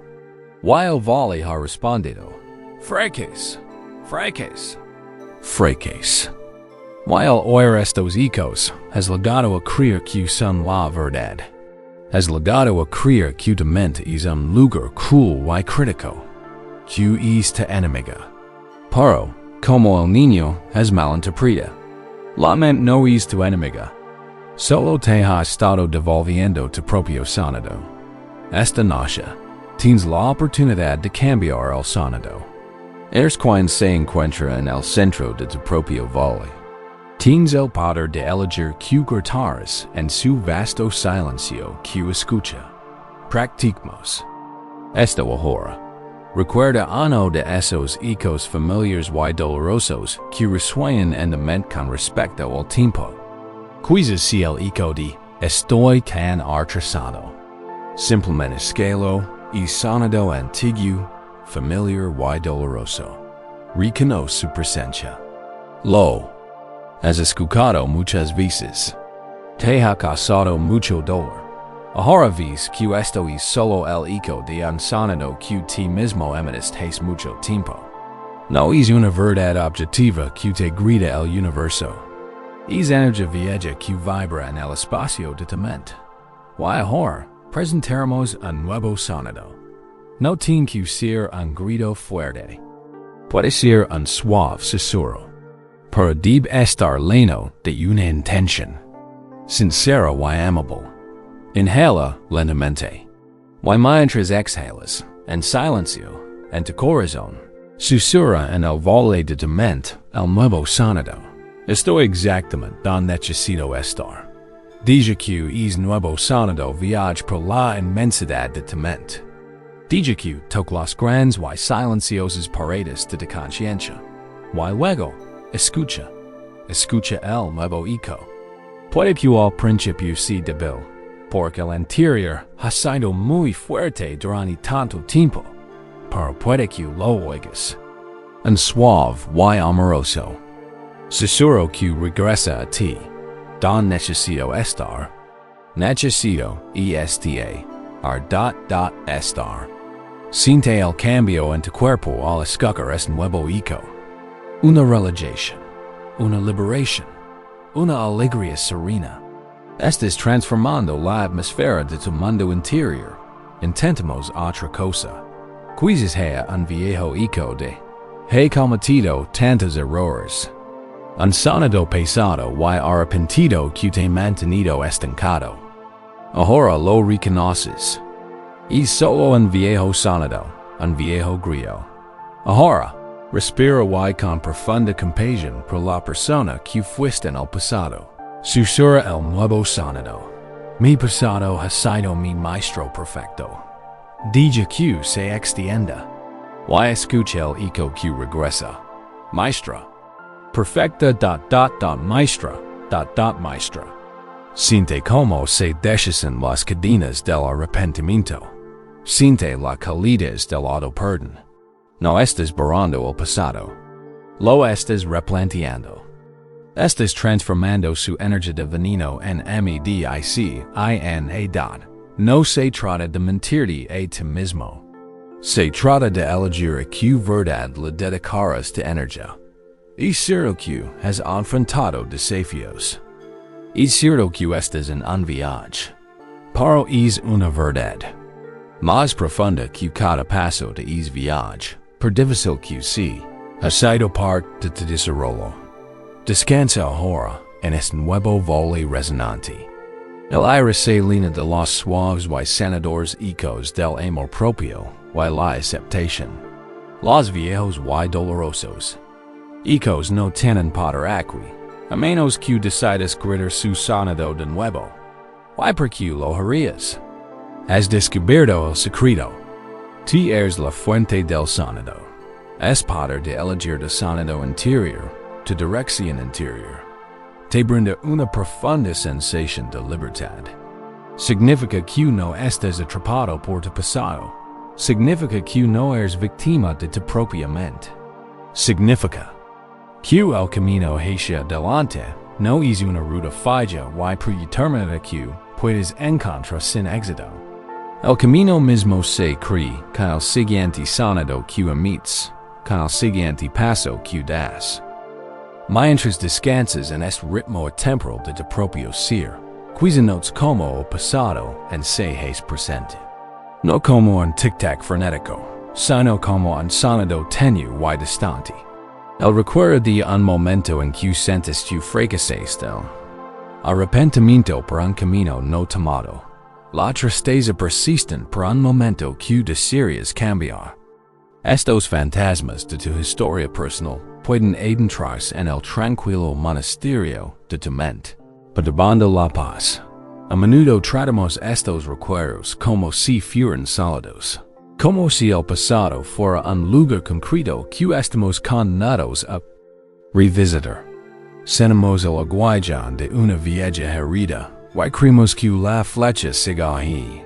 Oímos el sonido de un fracaso pasado, y creemos que siga ocurriendo. Nos atormenta no el pasado en sí, sino sus ecos que resuenan en los rincones de nuestra mente, y los ecos que más tememos suelen estar relacionados con el tiempo. El eco de es demasiado tarde. El eco de perdí mi oportunidad. El eco de si tan solo hubiera empezado antes. Estos ecos pueden parecer tan reales, tan poderosos, que moldean nuestra realidad presente. Los oímos, los creemos, y así. Vivimos en un estado de desesperación silenciosa y crónica, atrapados por un sonido cuya fuente desaparece hace mucho tiempo. Pero ¿y si estos ecos no tienen sustancia? ¿Y si son simplemente vibraciones, viejos patrones de energía que tenemos el poder de transformar? Existe una enseñanza budista que revela la naturaleza de la mente, no como una entidad sólida, sino como un vasto espacio resonante, como un vale. Y un vale simplemente refleja el sonido que se le da. No tiene opinión, no juzga. Es un espejo perfecto e imparcial del sonid o data dentris en un vale así. Es un lugar de inmensa y serena belleza, talado entre antiguas montañas dormidas. El aire es quieto y limpio. Es un lugar de profundo silencio. Este vale liga un niño con el corazón lleno de una aire infantil pasillara. Tuvo un desacuerdo con su madre y se ha escapado para estar solo. Se dedican al centro del vasto y verde suelo del valle, aprida. Los punos y grita con todas sus fuerzas. Te odio. Y des los grandes muros de piedra que lo rodean, el valle grita. Te odio. Te odio. Te odio. El niño está aterrorizado. Nunca había oído semejante amenaza, semejante coro de aire dirigido contra él. Cree que el valle está lleno de gente odiosa que se esconde y la grita. Se da la vuelta y corre, con lágrimas en los ojos, convencido de que el valle es un lugar cruel y terrible. Corre hasta casa de su madre, salazando y le cuenta lo sucedido. El valle está lleno de gente horrible que me odia. Y si lama dat su madre, sabia en los caminos de los valles y de los corazones, lo abraza. Dice que sus lágrimas se calman. Luego le dice, vuelve al mismo sitio. Pero esta vez quiero que grites algo diferente. Quiero que te ahueques las manos alrededor de la boca y grites con todo tu corazón. Te amo. El niño duda, todavía temeroso de las voces odiosas, pero confía en su madre. Regresa al valle silencioso que lo espera. Respira hondo y recordando las palabras de su madre. Grita, te amo. Y esta vez, el valle responde con un sonido de belleza sobrecogedora. Desde cada acantilado, desde cada cala escondida, las palabras lo legan como un canto. Te amo. Te amo. El niño permanece en silencio, atenido, con el corazón lleno no de miedo, sino de una alegría radiante. Por fin. Comprende. El valle nunca fue odioso. El valle nunca fue amoroso. El valle estaba simplemente vacío. Era un espejo perfecto. Solo le había devuelto su propia voz. Tement es este valle. Durante ecos quizá le has estado gritando a tu interior. Los sonidos de tu propio miedo y autocrítica, especialmente sobre el tiempo. Has gritado, es demasiado tarde para mí. Y el valle de tu mente te ha respondido fielmente. Es demasiado tarde. Demasiado tarde. Demasiado tarde. Has gritado. Y fracasado. Y el valle ha respondido. Fracas. Fracas. Fracas. Y el oír estos ecos has llegado a creer que son la verdad. Has llegado a creer que tu mente es un lugar cruel y crítico. Que es tu enemiga. Pero, como el niño has malinterpreta. La mente no es tu enemiga. Solo te ha estado devolviendo tu propio sonido. Esta noche, tienes la oportunidad de cambiar el sonido. Es cuando se encuentra en el centro de tu propio valle. Tienes el poder de elegir que gritarás en su vasto silencio que escucha. Practicamos. Esta hora. Recuerda uno de esos ecos familiares y dolorosos que resuenan en tu mente con respecto al tiempo. Quizás si el eco de estoy tan retrasado. Simplemente escalo. Es sonido antiguo, familiar y doloroso. Reconoce su presencia. Lo has escuchado muchas veces. Te ha causado mucho dolor. Ahora ves que esto es solo el eco de un sonido que ti mismo emites hace mucho tiempo. No es una verdad objetiva que te grita el universo. Es energía vieja que vibra en el espacio de tu mente. Y ahora presentaremos un nuevo sonido. No tiene que ser un grito fuerte. Puede ser un suave susurro. Pero debe estar lleno de una intención. Sincera y amable. Inhala lentamente. Y mientras exhalas, en silencio, en tu corazón, susurra en el valle de tu mente un nuevo sonido. Estoy exactamente donde necesito estar. Dice que es nuevo sonido viaja por la inmensidad de tu mente. Dice que toca las grandes y silenciosas paredes de tu conciencia. Y luego, escucha. escucha el nuevo eco. Puede que al principio sea débil, porque el interior ha sido muy fuerte durante tanto tiempo, pero puede que lo oigas. Un suave y amoroso susurro que regresa a ti. Dan necesito estar, necesito esta, estar. Siente el cambio en tu cuerpo al escuchar este nuevo eco. Una relajación, una liberación, una alegría serena. Estás transformando la atmósfera de tu mundo interior. Intentamos otra cosa. Quizás haya un viejo eco de he cometido tantos errores. Un sonido pesado y arrepentido que te ha mantenido estancado. Ahora lo reconoces. Y solo un viejo sonido, un viejo grito. Ahora, respira y con profunda compasión por la persona que fuiste en el pasado. Susurra el nuevo sonido. Mi pasado ha sido mi maestro perfecto. Deja que se extienda. Y escucha el eco que regresa. Maestra. Perfecta maestra. Maestra. Siente como se deshacen las cadenas del arrepentimiento.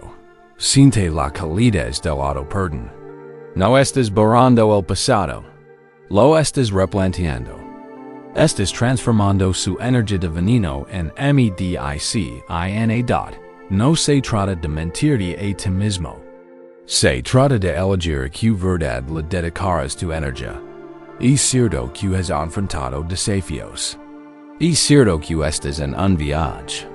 Pero es una verdad más profunda que cada paso de ese viaje, por difícil que sea, ha sido parte de tu desarrollo. Descansa ahora en este nuevo vole resonante. El aire se llena de los suaves y sanadores ecos del amor propio y la aceptación. Los viejos y dolorosos ecos no tienen poder aquí, a menos que decidas gritar su sonido de nuevo. ¿Y por qué lo harías? Has descubierto el secreto. Ti eres la fuente del sonido. Es poder de elegir tu sonido interior, tu dirección interior. Te brinda una profunda sensación de libertad. Significa que no estás atrapado por tu pasado. Significa que no eres víctima de tu propia mente. Significa que el camino hacia adelante no es una ruta fija y predeterminada que puedes encontrar sin éxito. El camino mismo se crea con el siguiente sonido que emites, con el siguiente paso que das. Y para recorrer este camino que se forja solo, es camino de confianza y presencia. Solo se necesita un corazón abierto y una mente que no esté llena de sus propios planes rígidos. Pero este es quizás el mayor desafío de todos. Porque somos criaturas de expectativas. Nos movemos por el mundo, cargando una copa que rebosa de nuestras propias ideas, nuestras propias opiniones, nuestras propias creencias arraigadas sobre cómo vivir. Debería. Ser.nuestr. A copa esta línea de la convicción de que deberíamos ser más sanos, más ricos o más sabios. Esta línea de planes detalados sobre cómo deberían desarrollarse nuestras relaciones. Esta línea de plazos inflexibles para nuestro crecimiento profesional y personal. Y como nuestra copa ya está línea hasta el borde, no hay espacio para que entre nada nuevo. No hay espacio para que la vida, tal como es, dará sus propios regalos misteriosos y inesperados en nuestras manos. Estamos tan ocupados aferrándonos al agua estancada de nuestras propias expectativas que no podemos recibir el agua fresca y viva que la vida nos ofrece constantemente. Vivimos nuestros días, y cuando la realidad no coincide con el contenido de nuestra copa, no cuestionamos la copa. Cuestionamos la realidad. Nos quejamos de que la vida no cumple nuestras expectativas. Nos sentimos frustrados, decepcionados y traicionados. Intentemos forzar la vida para que se ajuste a nuestras ideas, para que se lin de una copa que ya está rebosando.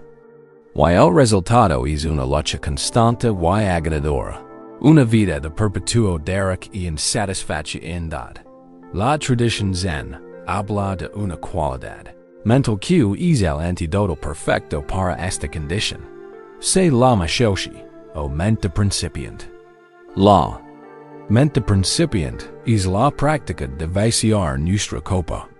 Es la disposición a abordar cada momento, cada persona, cada experiencia, como si fuera la primera vez, con apertura, entusiasmo, una curiosidad profunda y una completa ausencia de preconcepciones. Es la sabiduría de reconocer que nuestras propias ideas son la mejor barrera para descubrir la verdad. Hay una famosa historia zen que ilustra esto con una elegancia sencilla y profunda. Un gran profesor universitario, reconocido por su intelecto y profundo conocimiento de la filosofía espiritual, decidió visitar un solitario maestro zen. El profesor había leído todos los libros, sutras y comentarios. Había impartido conferencias sobre el tema durante años. Pero sentía que faltaba algo.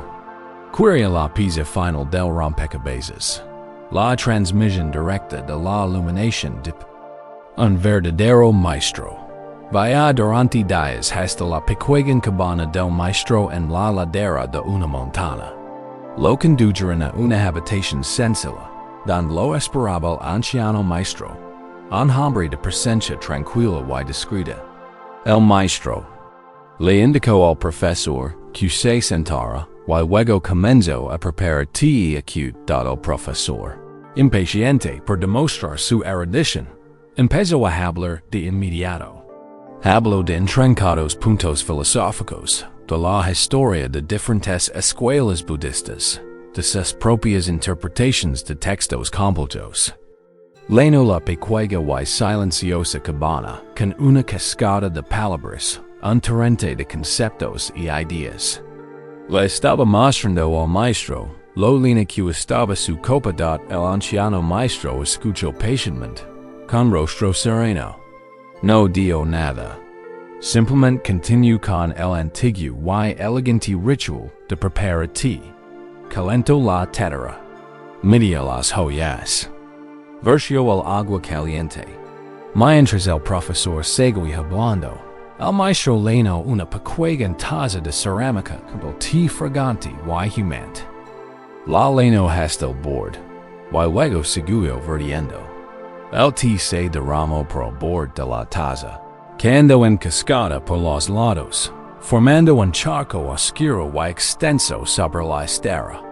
El profesor, a media frase, se detuvo y se quedó mirando. «¿Alto?» exclamó con voz alarmada. «¿Qué haces? La copa está llena. No cabe más». El anciano maestro zen detuvo su vertido. Miró directamente a los ojos del profesor y por primera vez habló. «¿Cómo esta taza?» dijo el maestro con voz tranquila pero clara. «Estás lleno de tus propias opiniones y especulaciones. Has venido a pedir té, pero has traído una taza que ya está rebosando. ¿Cómo puedo enseñarte el zen?» Preguntó. «¿Sientes no vacías de taza?» El profesor se quedó atónito, sumido en un profundo silencio. En ese instante, comprendió. Su conocimiento, su intelecto, sus ecos de estudio no habían sido un punto hacia la sabiduría, sino una barrera. Habían llenado su copa tan completamente que no había espacio para la experiencia real de la verdad. Había venido a recibir, pero no estaba abierto a recibir. Inclinó la cabeza, humilde y agradecido. Su verdadera enseñanza apenas comenzaba. Té. Como el profesor, has venido a este momento de descanso buscando algo. Paz, entrega, confianza. Pero, ¿traes una copa vacía? Oh, ¿y está llena? Miremos, con amable honestidad, el contenido de nuestra propia copa esta noche. siente su peso en tus manos. Mira en tu interior. Este repleto de historias sobre cómo debería ser. Debería poder dormir fácilmente. Mi vida ya debería estar más tranquila. Mi práctica espiritual ya debería haber traído más paz. Cada debería. Es otra medida de agua estancada, sin dar espacio para la realidad de lo que es. La taza está llena de plazos. El rígido calendario de cuando esperabas encontrar el amor, formar una familia, alcanzar cero estatus. Estos plazos son como un sedimento espeso en el fondo de la taza, haciendo que todo tenga sabor a pese de odad. La copa está llena de juicios. Juicios sobre ti mismo. Juicios sobre los demás. Cada uno es una hierba amarga que manca el sabor del momento presente.